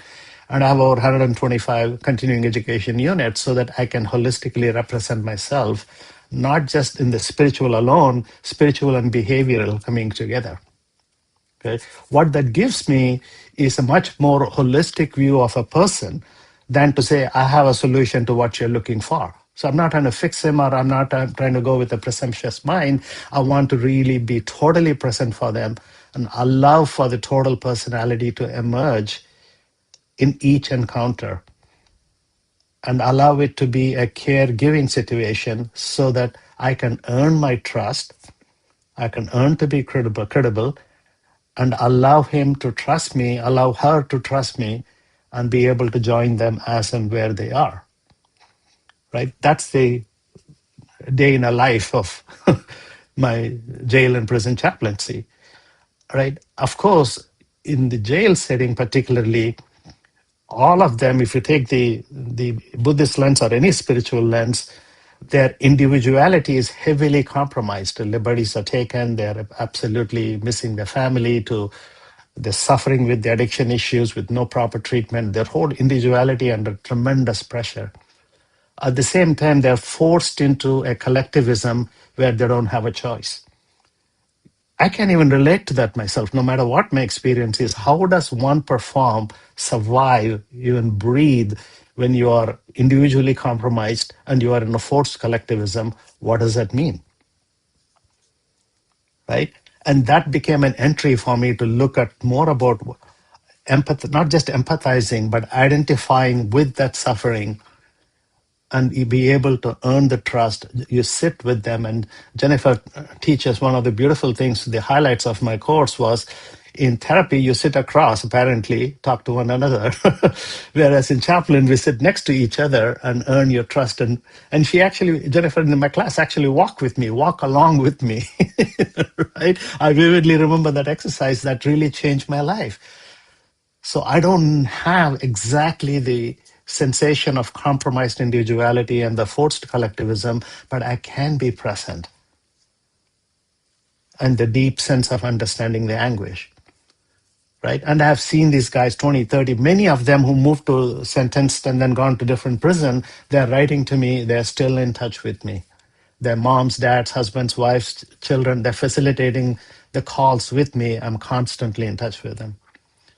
Now, the part of chaplaincy, what I grew into here, basically led me to understanding there is a deep amount of non-death grief in each one of the inmates. Loss of freedom is a huge loss, and there is no easy way to fill that. Now, having said that, in the Santa Clara County, there are 3,000 inmates. If you take every inmate having a parents, grandparents, children, uncles, aunts, and everything, assume a factor of 10, there are 30,000 people outside. Every week, someone or other is gravely ill or dying. And chaplains have to support them. We are the first ones to sit with them and share their loved one passed away. Not the county, not the deputies, no one.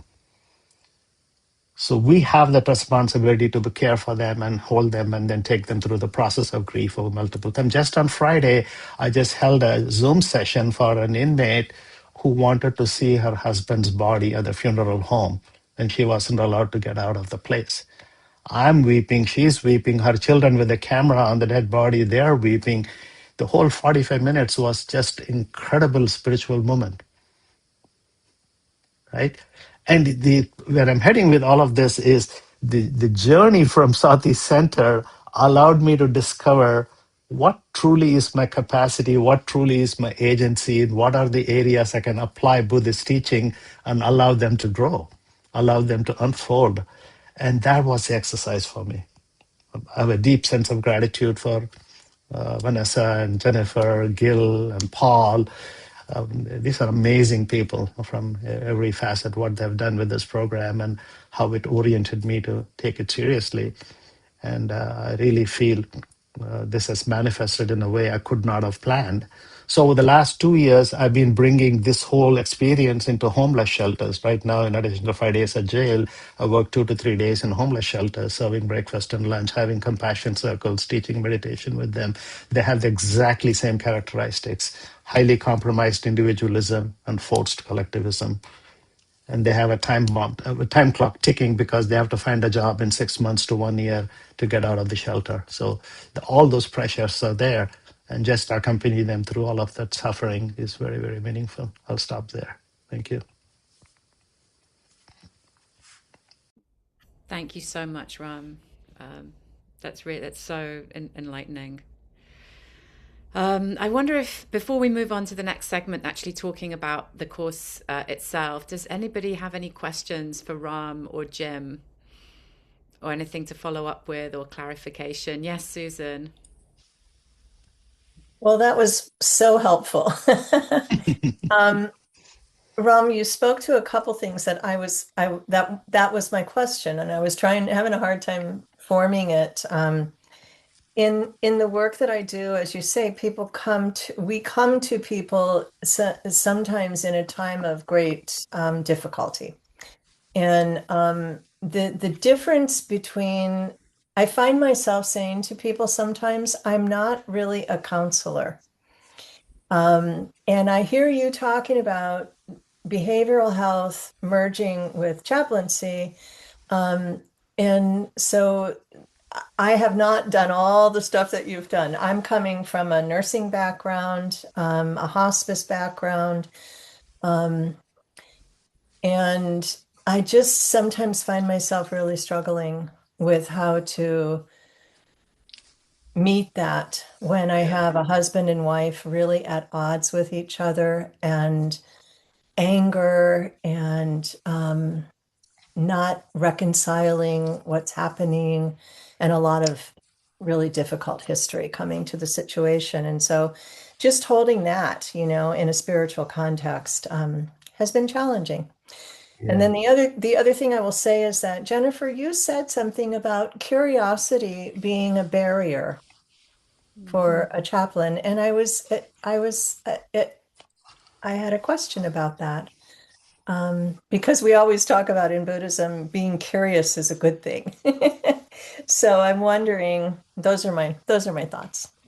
Yeah. Thank you, Susan. So one thing I didn't mention, there are a lot of positive things as well in chaplaincy. It's not always suffering and negative things. I want to emphasize that. I have officiated 4 weddings of incarcerated people. So put that in the positive category. And some people just put in a request, Chaplain Ram, I just want to have a chat with you. No topic, whatever it is. That's one aspect of it. I think the other aspect is we know so much about, there is this orientation that Gail teaches about the difference between fixing, helping, and serving. Mm-hmm. How much energy we gravitate by default into fixing and helping, and how much we have to unlearn from there to be going into serving mode. And we can only be in the serving mode when our presence is totally tuned into the person, not what we like it to be. The I diminishes in value. Okay? And that is incredibly important learning. And that only happened to me by bringing in the notion of non-reactive awareness, what we practice on cushion, to a chaplaincy situation. I don't want to get caught up in the content of the emotion, but I can still care for the person with an understanding of what the suffering indeed feels like. If I get caught up in it, then essentially there is a gravity that I need to pull myself out.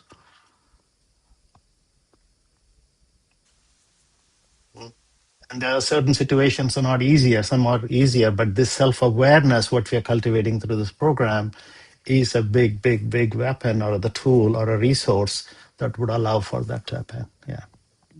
Thank you. Hope that answers your question, Susan. Yeah. Yeah, thank you. One of the things that Jim said was, when people ask these questions, why is God doing this to me? And if I ask the question back to the person, why do you think, what are your thoughts about that? Oftentimes the answer is, I don't know. I don't know. And it's kind of just sort of a dead stop, and it's like, well, where do we take it from there? And even being quiet and allowing space, sometimes it's just this vacuum, Yeah. So the next visit I go back and say, again, if it comes up again, have you had any thoughts about this? Yeah, just continuing to explore it with people and hoping, yeah, that there's going to be a shift at some point. Yeah. Perfect. Thank you. Yeah. I'd say, Susan, there are some skills that we learn as well. So an example like that, you reflect back someone's question, and maybe they come to, I don't know. And then you can reflect back an emotion. So you can say, oh, wow, that sounds scary. It might be a guess, but it gives them something to respond with. They'll be like, yeah, it's terrifying. Or they might be like, well, it's not scary, but it's this. So when you reach a dead end, sometimes you can use emotional reflections like that. So those are some of the kind of skills that you do actually learn on this program and in CPE. And some of that is taken from the world of counseling, or there's overlap. There's no kind of clear boundaries necessarily between spiritual care and some forms of counseling. There's definitely kind of a lot of overlap, but we can lean into that too. We can learn a lot, and it helped me listening or reading some of Irvin Yalom's books, who's a renowned psychotherapist, and the uncertainty that he talks about in his own practice of coming into each interaction without an idea of what he's going to do or like a certain approach to take. And he's just willing to make mistake after mistake as long as he stays like authentic and connected with the person. And that was very liberating for me. I think sometimes we have this idea that mental health providers have all the answers and they know what they're doing. Not necessarily. We're just all approaching human suffering from slightly different perspectives.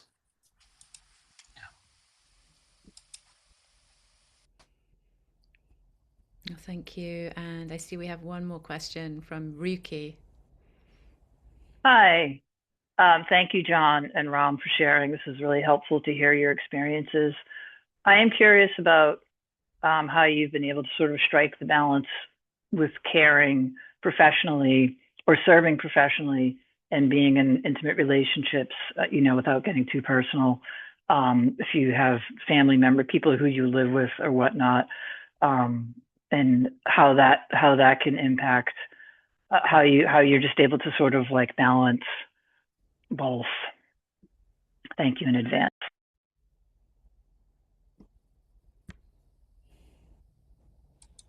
You want to go, Jim?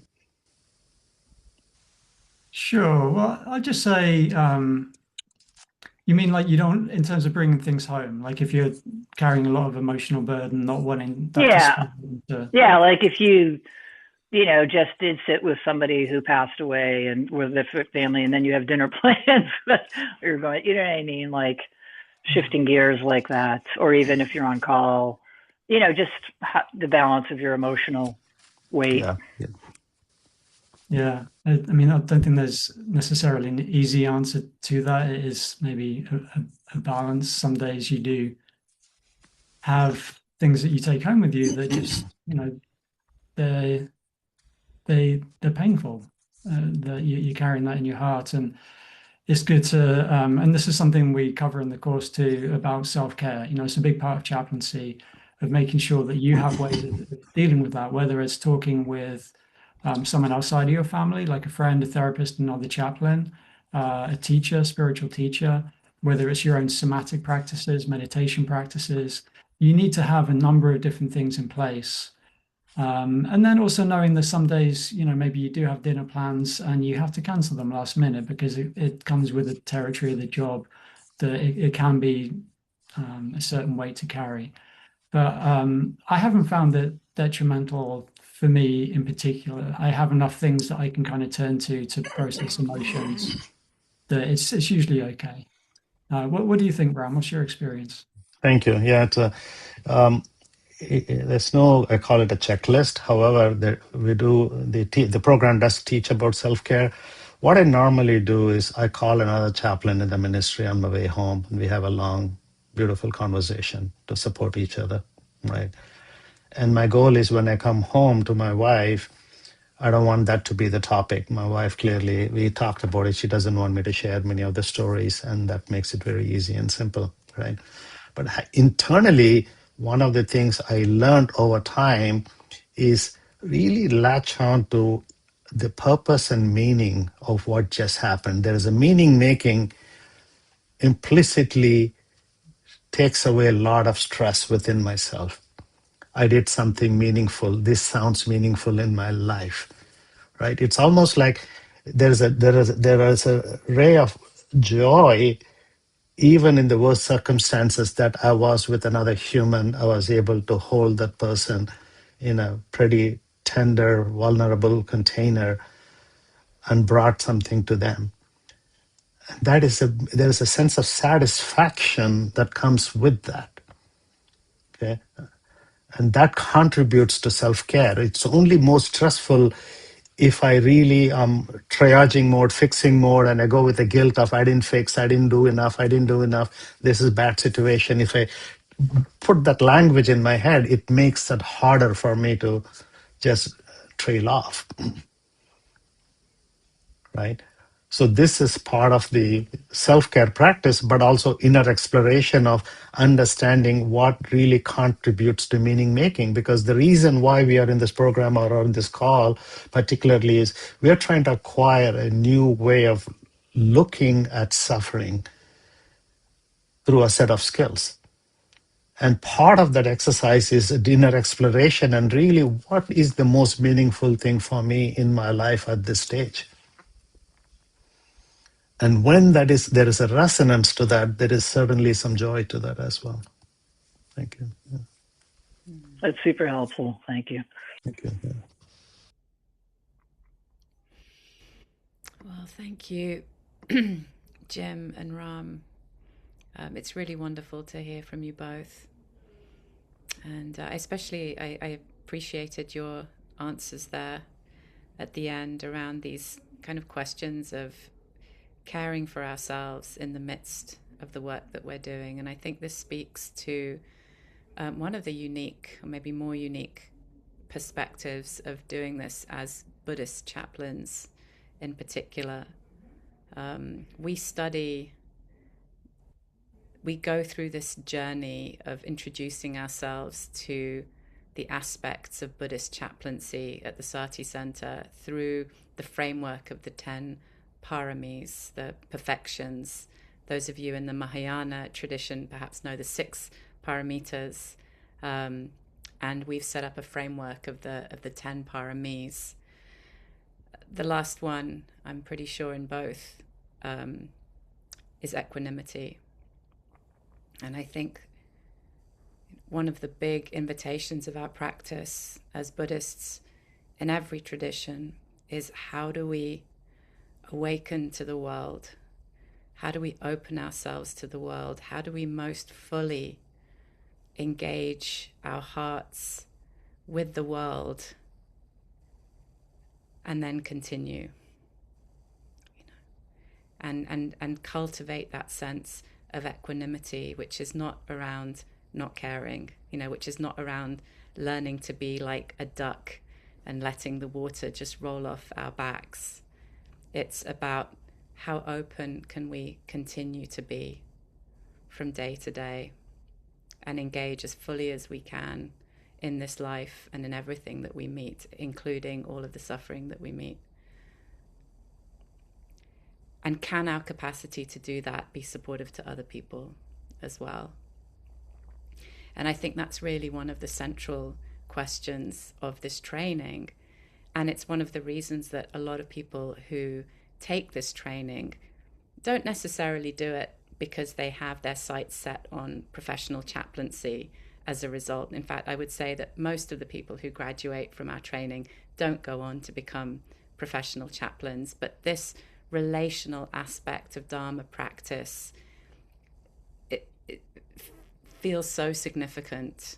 And I think that there's a stage of maturity within our Dharma practice when service to others and the way that we relate to the world starts to become paramount. That sort of compassionate sense that begins to blossom. And I think that's one of the things that I really see the Buddhist chaplaincy program at the Sati Center supporting in everybody. So what I'd like to do now is just give you a few more details about the course itself. I'm going to get the slides back up in order to do so. Okay, so everyone can see that.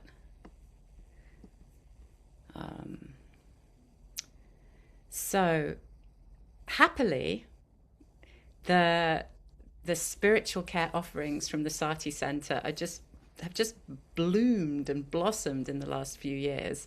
It's quite amazing. The Sati Center started with offering the introduction to Buddhist chaplaincy training in 2002, I think was the first year that it ran. And since then, we have now an eco-chaplaincy training. There's, starting this year, a brand new peace and conflict chaplaincy training. there is a practice program that you might have heard mentioned a couple of times already today, the Anakampa practice program. This was something that Gil and myself set up a couple of years ago as a sort of an introduction to the introduction. So a sort of foundational, it's another 1 year long program that introduces some of the sort of primary aspects of chaplaincy and relational practice. And it's more of a personal practice program that then leads into, if you like, and it's a great foundation for, but not necessary for, the chaplaincy training that follows afterwards. So, and then something that we also brought in a couple of years ago is the Buddhist Chaplaincy Speaker Series. So Ram, who you met, is one of the faculty for eco-chaplaincy, and Jim is one of the coordinators along with myself for the Buddhist Chaplaincy Speaker Series. So if you ever come to those events, you'll have seen Jim there. It's a public speaker series that happens once a month, usually on Sunday mornings, where we invite people from the world of chaplaincy and Buddhist chaplaincy specifically to talk about what they do. And it's really it tends to be a fantastic event, and there's a real little community growing around that. Some folks have done the program, some folks are working in chaplaincy, some folks are just coming along because the talks are absolutely fascinating. So, that's something that in any way, I invite all of you to come in an ongoing way. And then recently, the Sati Center has also rolled out something called a certificate in Buddhist spiritual care. And that basically means that any of the chaplaincy programs can be taken for credit and then kind of put together in a sort of certificate program, which culminates in this sort of diploma after a certain number of credits have been taken. So regarding all of these extra things, I will refer you to the website. These are not things that apart from the Anakampa program and the speaker series, that I really know so much about myself. And that's not what we're going to talk about today. But just so that you know, so that there is this awareness that there are two other, long, both the peace and conflict chaplaincy and eco chaplaincy are both 18-month long programs. And there is more information about them online. And Ram, I don't know if you want to maybe offer your contact details if anybody would like to know more about the eco chaplaincy in particular. Thank you. I did put my email You did already. in the chat. Yeah. Yes. Feel free to contact me either for prison chaplaincy or the eco chaplaincy. Thank you. Brilliant. Thank you so much. Okay. So the introduction to Buddhist chaplaincy training. So that's what I'm going to talk about today. It's our 1 year program. It's a part-time program, and in a little while I'll go into the details of how much time it actually takes up in the course of a month. It's sort of Jennifer. I remember Jennifer saying this when I started the program. She said, "Think of it as a bus tour. Think of it as a bus tour around the world of Buddhist chaplaincy. It's only a year long, and we only meet once a month. So there's a way in which we cannot cover, we really can't plummet the absolute depths, the rich depths of this learning, of this kind of, of this whole way of being of chaplaincy. But there's a way in which we can introduce the various elements. And there's a way in which we can practice the various elements together. And there's a way in which we can take away the fruits of this practice and apply them to what we're doing. And at the same time, it's not a full professional training. It is an introduction. Okay, so it's a wonderful way, as we've mentioned, if you're sort of thinking about, would I want to go into chaplaincy? Or perhaps you're just thinking, I'd really like to deepen my Dharma practice in a concrete way. I think for both of these scenarios, this can be an interesting option. So really, one of the main things to uphold, the basic spiritual caregiving skills that come through, and I think we've mentioned a lot of these already, especially Jim and Ram have mentioned the deep listening, this special quality of listening being next to somebody, offering prayer, offering ritual, offering meditation, working with grief, facilitating ritual. These are just some examples of the kinds of basic caregiving skills, spiritual caregiving skills that would be picked up through the program. And like I said, we teach through the paramis, the 10 paramis. So the way that it works is the course starts late August or September, and we run through to July of the following year. And each month, after the first month, we take one of the paramis as the framework through which we look at our own practice and the practice of chaplaincy. And so through the lens of dana, through the lens of sila, through the lens of virya and metta and all the other paramis, what does this look like? And how do we practice with these? How can we call on these teachings in our work?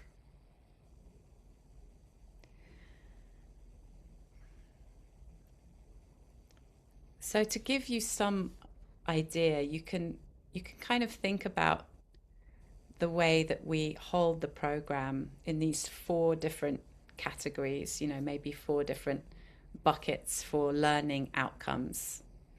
So one of them is Buddhist spiritual care. One of them is spiritual formation. One is religion and spirituality. And one is spiritual care skills. And then there's all sorts of ways in which these categories kind of overlap one another.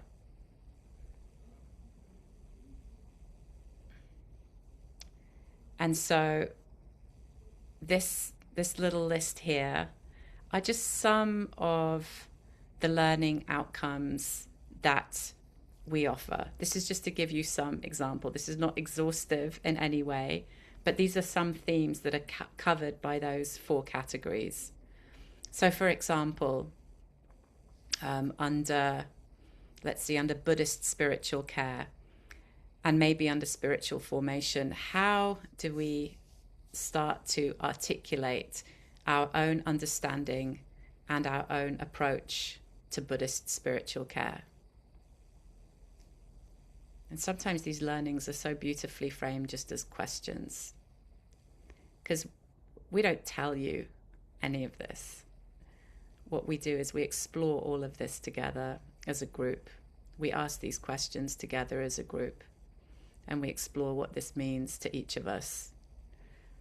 How do we establish and deepen spiritual care relationships as a spiritual care skill? How do we, for example, provide spiritual care to people who are experiencing grief and loss? How do we do that without just rushing in with a mind of wanting to just fix the situation and make everything better?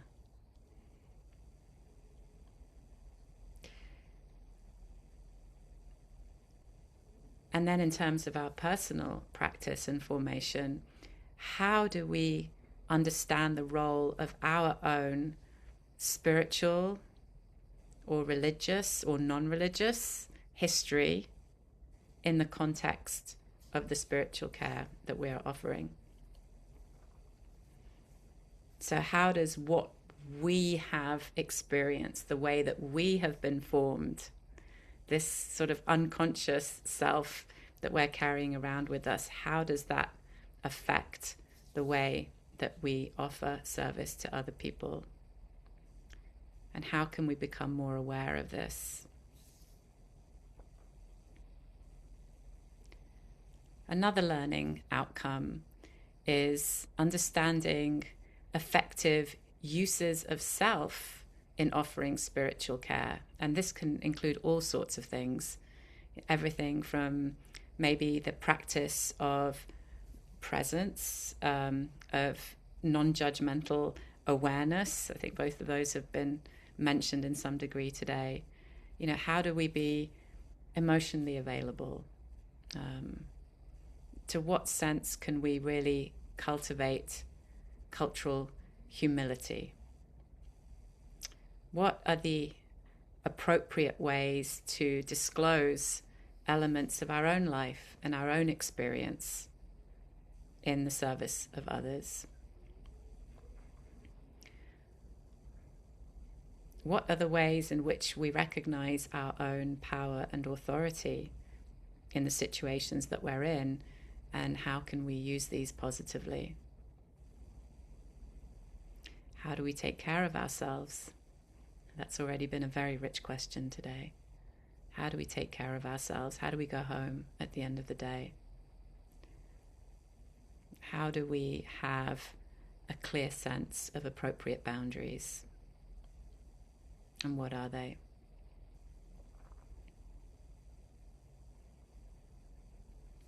So these are some questions, along with more practical skills, ritual, prayer, guided meditation. These are things that we practice together as a group during the training, and that we really hope that folks who pass through the training come out with a more confident sense, or a sense of ease around offering these to people.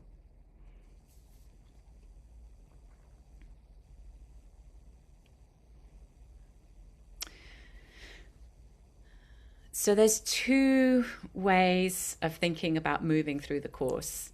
And of course there's two courses. So there's the in-person course that happens at Insight Meditation Center at Redwood City.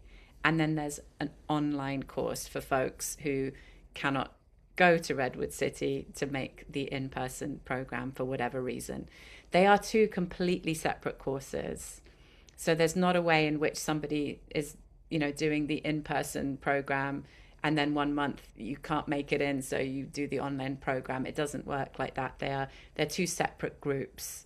And one of the reasons that's so important is that we really move together through the year as a group, as a cohort.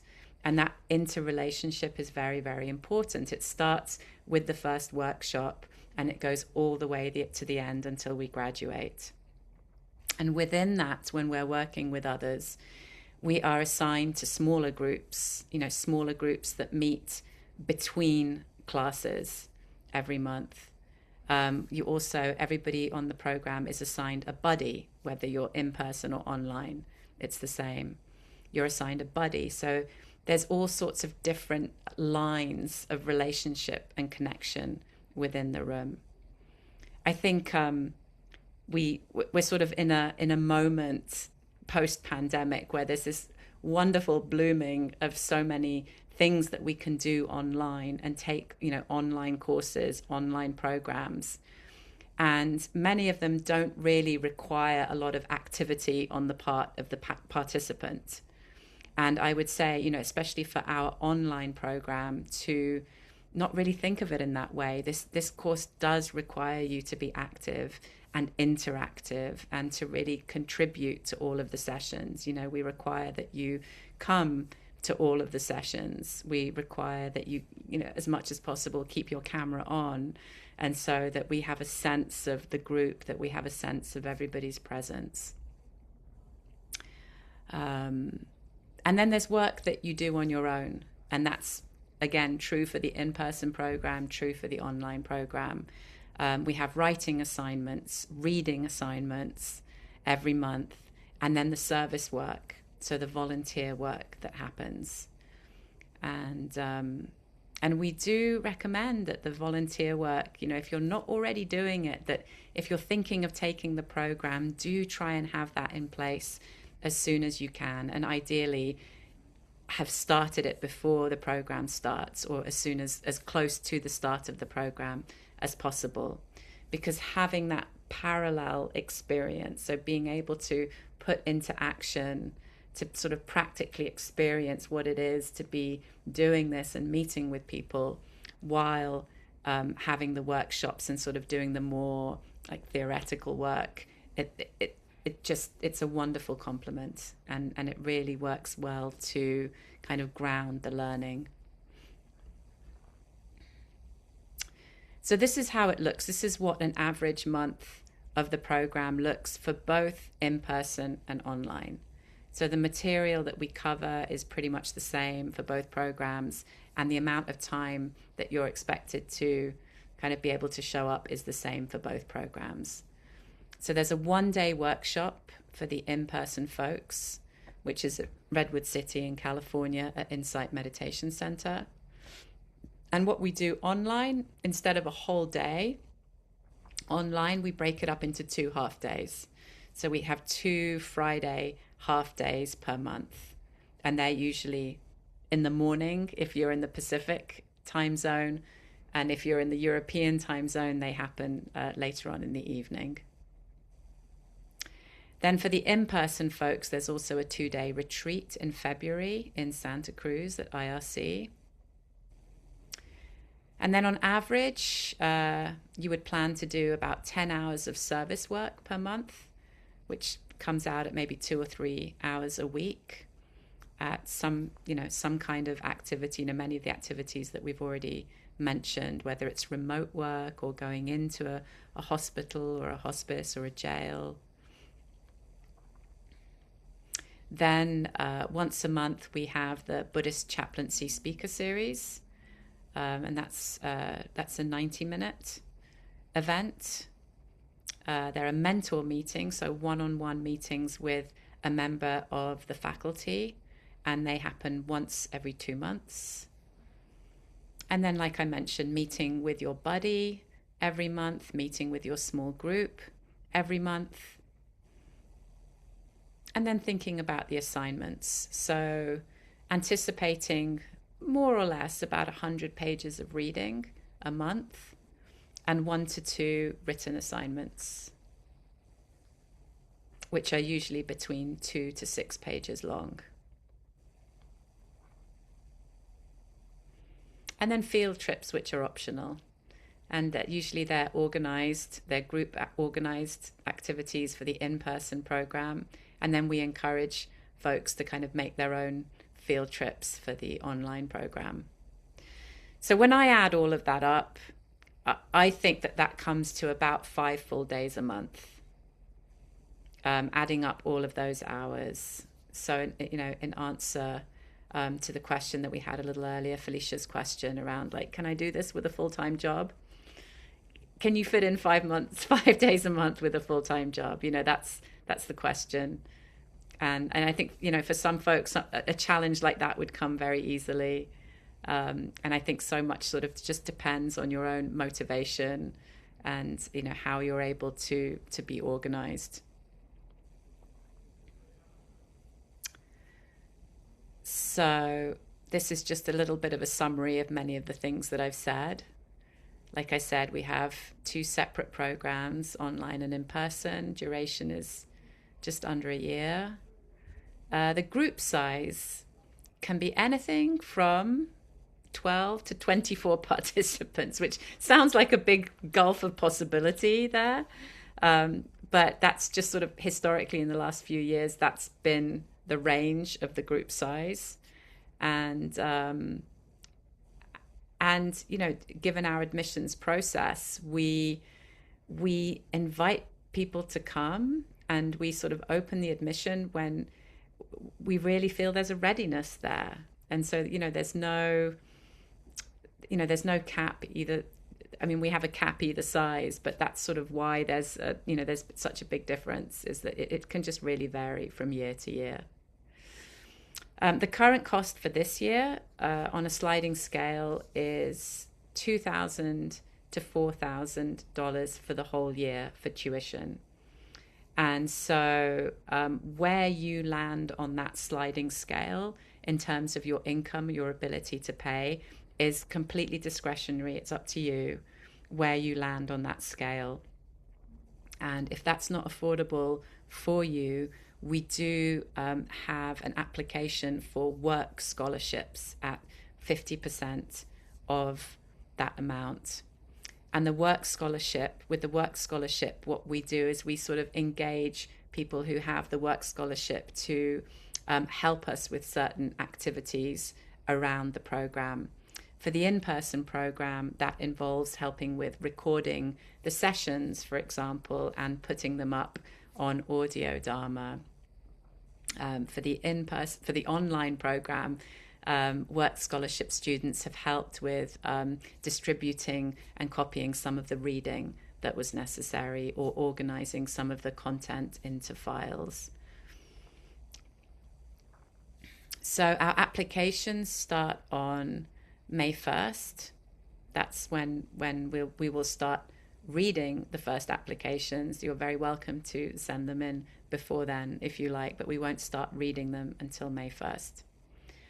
The applications will close either when we reach that 24 mark, if that happens very quickly for whatever reason, or 1 week before the first class. And so the first class is different for the in-person and the online program, and you'd need to check the website to see when that is. There's a fee for the application, which is $100.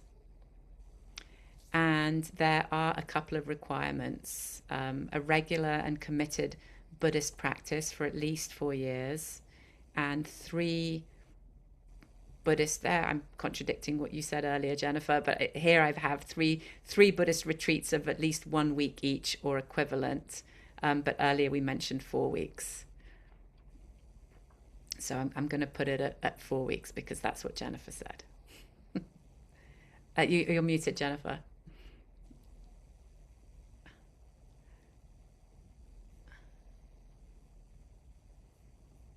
It's 3. I just misremembered when you spoke. Oh, it's 3. Okay.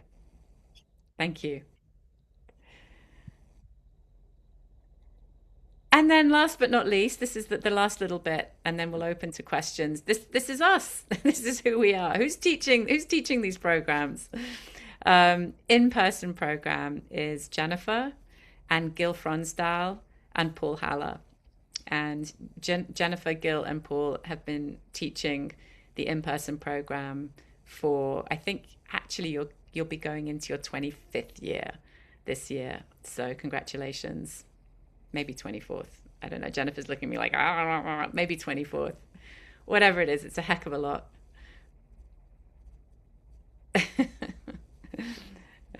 And then for the online program, as myself, Trent Thornley, who I mentioned earlier, who's also a CPE educator himself and the director of the San Francisco Night Ministry, and Dawn Neal, who is a chaplain and the guiding teacher at Insight Meditation in Santa Cruz.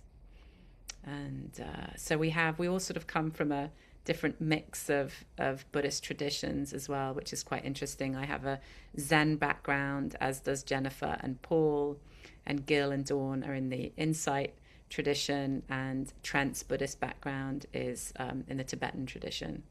So lots of color in that. So that's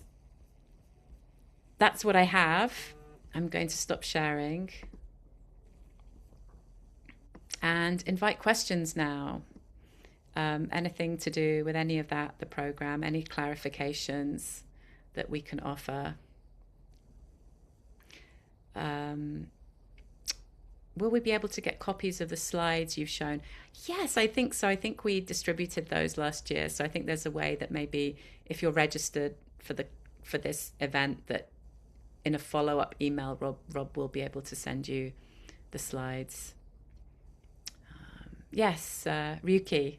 Hi, it's me again, and hopefully this is my last question, so thank you. I actually emailed you, Vanessa, about 2 months ago about the dates. I'm wondering if you have the dates set up for the Fridays, and if that's somewhere I can find it so I can kind of plan ahead for my year. Yes, absolutely. They are now up on the website. So if you sort of noodle through the chaplaincy pages, you'll see the online and in-person dates are now all up for next year. Cool, thanks.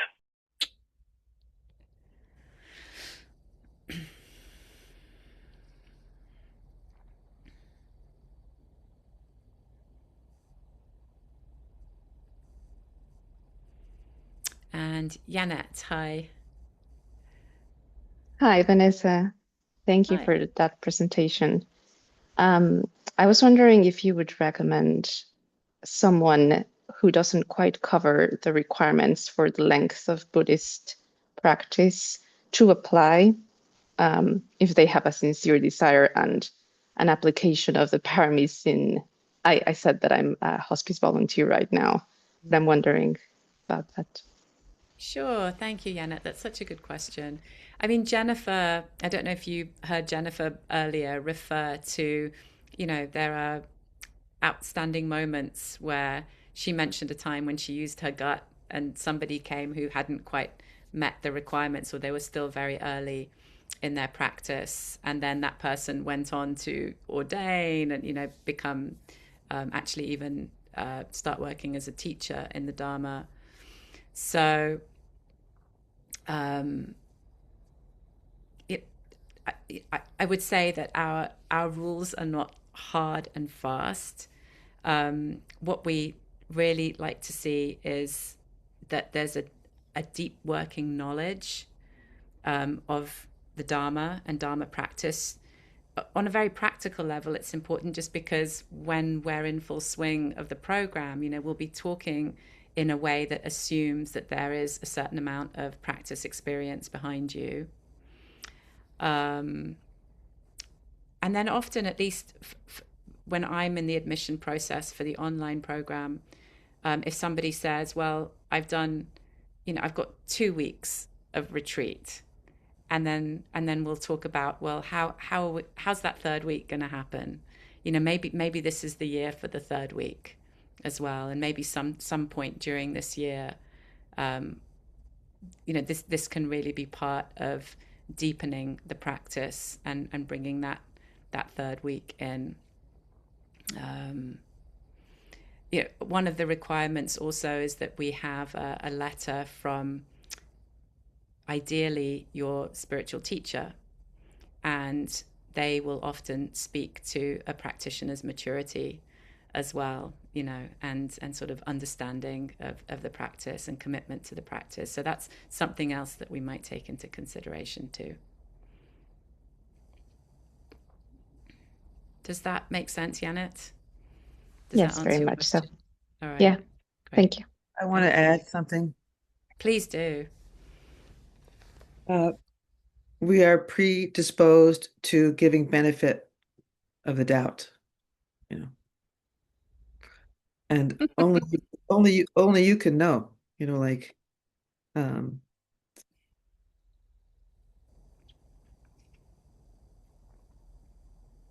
and the reason for the requirement is about your ability to be fully present and grounded.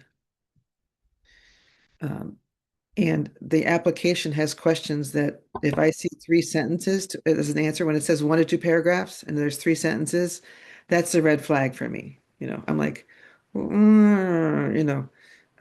because the more retreat practice you have, the more ability you're just able to, as Ram and Jim beautifully demonstrated or articulated, to monitor your own reaction, which looks like waiting, understanding this may not be the right moment, um, and sometimes I miscalculate, and the only consequence of that is I'm like, well, this is who they are, but I say over and over, you get out what you put into it.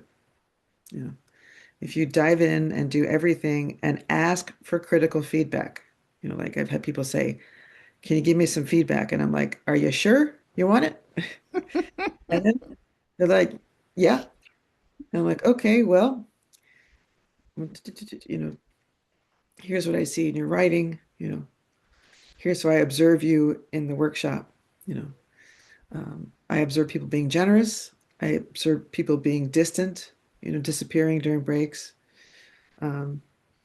I observe people, bringing in a congratulations for your wedding card for the group to sign, I observe people not letting us know that they won't be at the workshop, like, so that to me is a clue, like they're disengaged, all these things are consequential.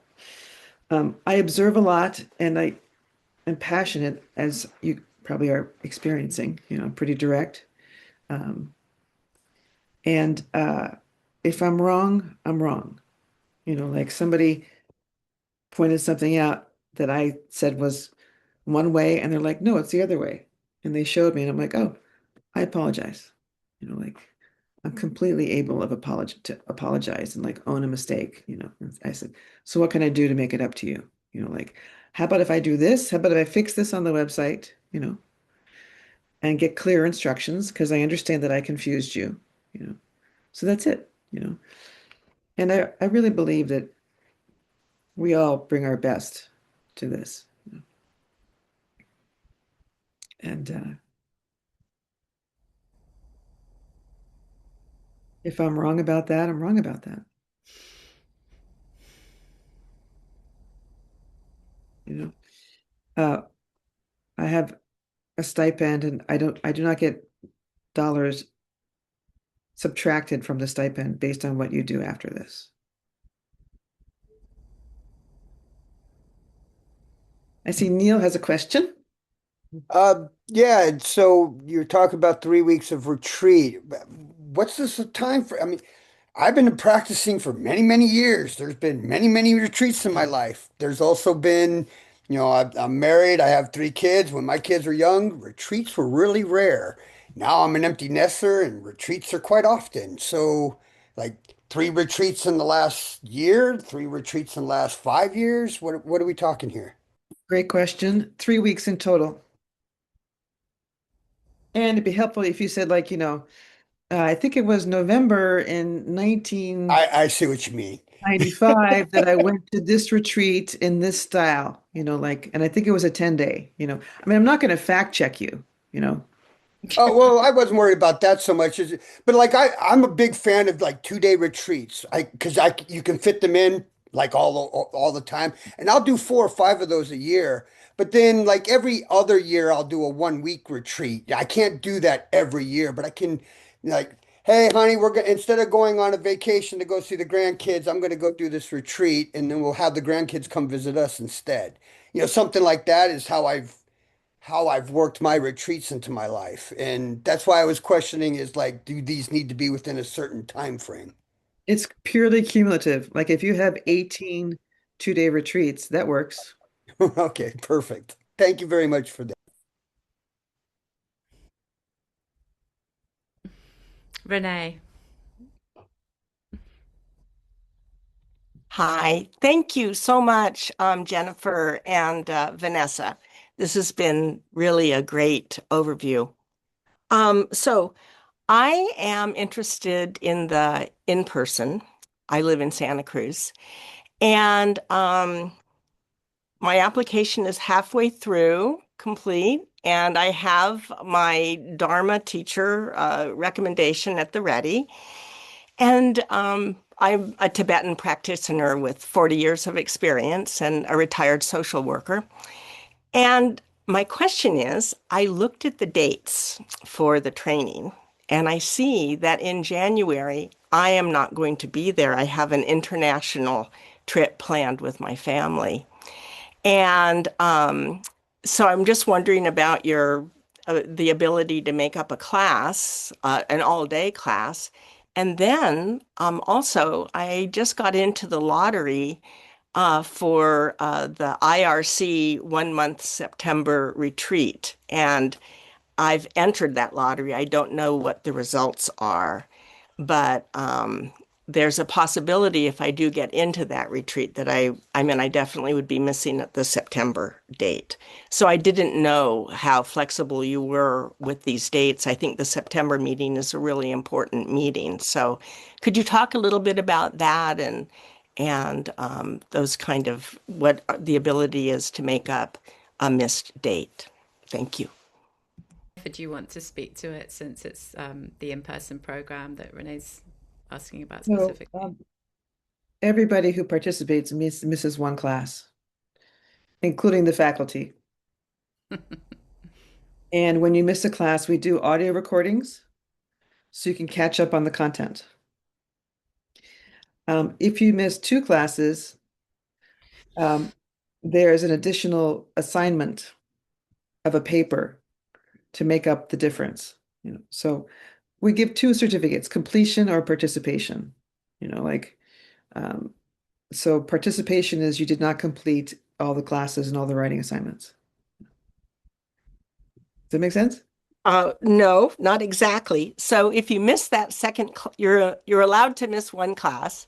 If you miss the second class, but write a paper and complete the audio of that class, do you complete as a participant? How do you not get the certificate, or you just get the participation if you miss those two, even though you've made up that second one with the paper?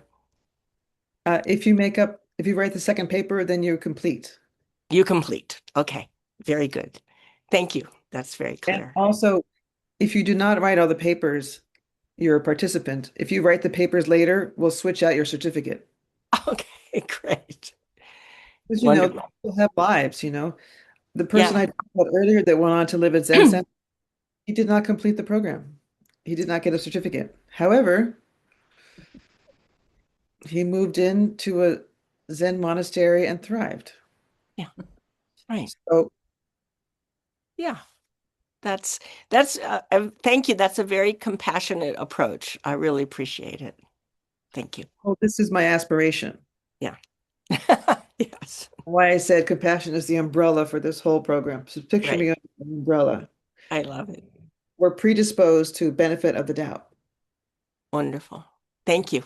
With the application, please write 1 to 2 paragraphs because I'm very particular. Like if you could say like, yes, I look forward to ABC. And I'm like, okay, can you talk more about A Hmm. and B and C? So really follow the instructions on the application. Okay. Really, Very because good. if you want to shoot yourself in the foot, just write 3 sentences for each question. No, I won't do that. And I'd like to add also, just in terms of, the sort of flexibility that Jennifer's referring to there. My primary motivation is that there be more Buddhist chaplains in the world. Like, this is what I want to see. I'm not here to sort of put anyone like through the ringer, kind of make unnecessary rules. That any rules we put in place are for the support of students, for the support of people going through the program, because rules are supportive. And so we put them in place for that reason. But at the same time, we are flexible. I'm flexible. I want to support you.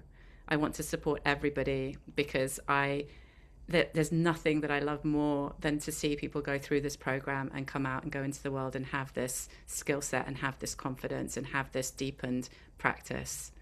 And so, that's the motivation. That's what was behind all of this. So, having said that, there was just one last thing there, Jennifer. The September class, it does state on the website that is a sort of non-negotiable, that people need to come to the September class at least. So what's your position on folks who are doing that month-long retreat? Because there's usually at least 1 or 2 people every year who do want to do that IRC retreat. I think we should put on the website, people must come to the first class and the last one. Complete, because beginnings and endings are a big aspect of spiritual care, and you need to be good at beginnings and good at endings, Last year, somebody missed the first class, and I said, only if you do everything you can to catch up. Now, don't ask me a single question about what we cover, because with cover, we cover like XYZ, ABC, like do this, do that. It can be kind of confusing. So if people take on the responsibility, that's great. I can do that, if they catch up, So this person this year caught up, and they had to make a choice, And so he made that choice and it worked out really well. So that's what I negotiate with people, because again, like you, Vanessa, I want to, I'm predisposed to people are good-hearted. These are sincere practitioners, Thank you. Nobody's making money or pulling the wool over my eyes to like get some great advantage, That's how I see it. I'm looking at the time. I'm looking at the time too. We are at time, and I see that, we have at least one more question. So how about we do this? We can officially end our session here since we said we would. We like to be timely. We don't want to take up more of your time than necessary. And I'm happy to hang back for a few more minutes. I don't know if Jennifer can, but I'm happy to hang back just for Yeah. a few more questions if there are. Okay. So I'll say officially, thank you all for joining us today. It's lovely to have this opportunity and to hear the questions and to kind of go over this again. You know where we are, you know how to contact us, hopefully. If not, I'm just going to pop the bct@sati.org email address into the chat. Okay, and so that's that. And so thank you. And I will now ask Scott. Say hi to Scott. And Scott, it looked like you had a question earlier. Thank you so much. This has been so informative and exciting and inspirational, and yeah, it makes me a little nervous. But my question is that I will be going on a retreat in January, and it is a month long. And I know you sort of addressed that, but it's not just a matter of missing a class, but there's no, these retreats are, no tech, no nothing. So I'm going to ask for just a little reassurance that, it's not like I'd be on retreat and be able to be doing any writing or anything like that. It's not that kind of an approach. So would that still be able to work, or should I choose another year to consider? And I don't even know if I want to do it this year, but would that be something that would allow it to happen for another time, is what I'm asking. I think it, in theory, it would, Scott, be fine. Okay. As you could imagine, a group of 12 to 24 Buddhists coming together who are kind of along the line in their practice. Someone's going to go on. It's going to be retreats, yeah. It's going to be retreats. That's what we do. We retreat, Hopefully, right? Yeah. So, it's quite normal, it happens. And Right. I think sometimes folks who do might feel a little pinch, catching up with the work around the retreat, and to normalize, it's done. So Okay. however you feel in yourself that whether this is the right time or not, but that would be fine. Thank you for that.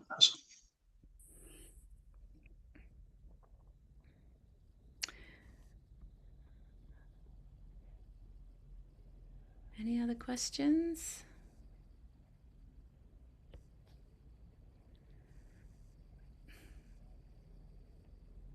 Just crystal clear information that we presented, I hope.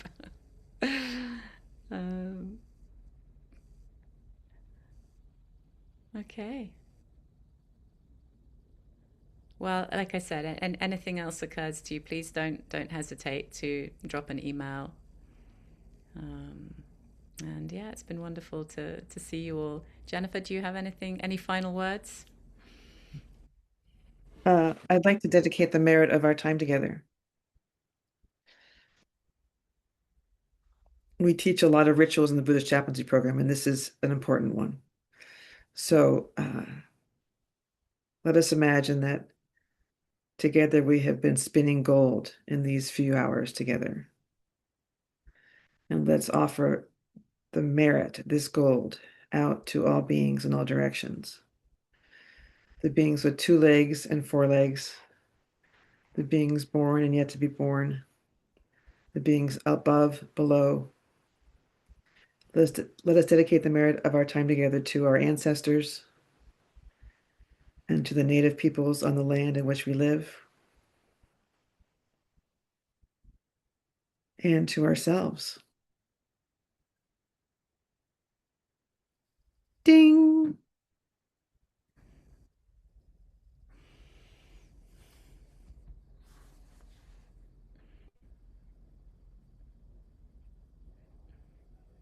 Thank you.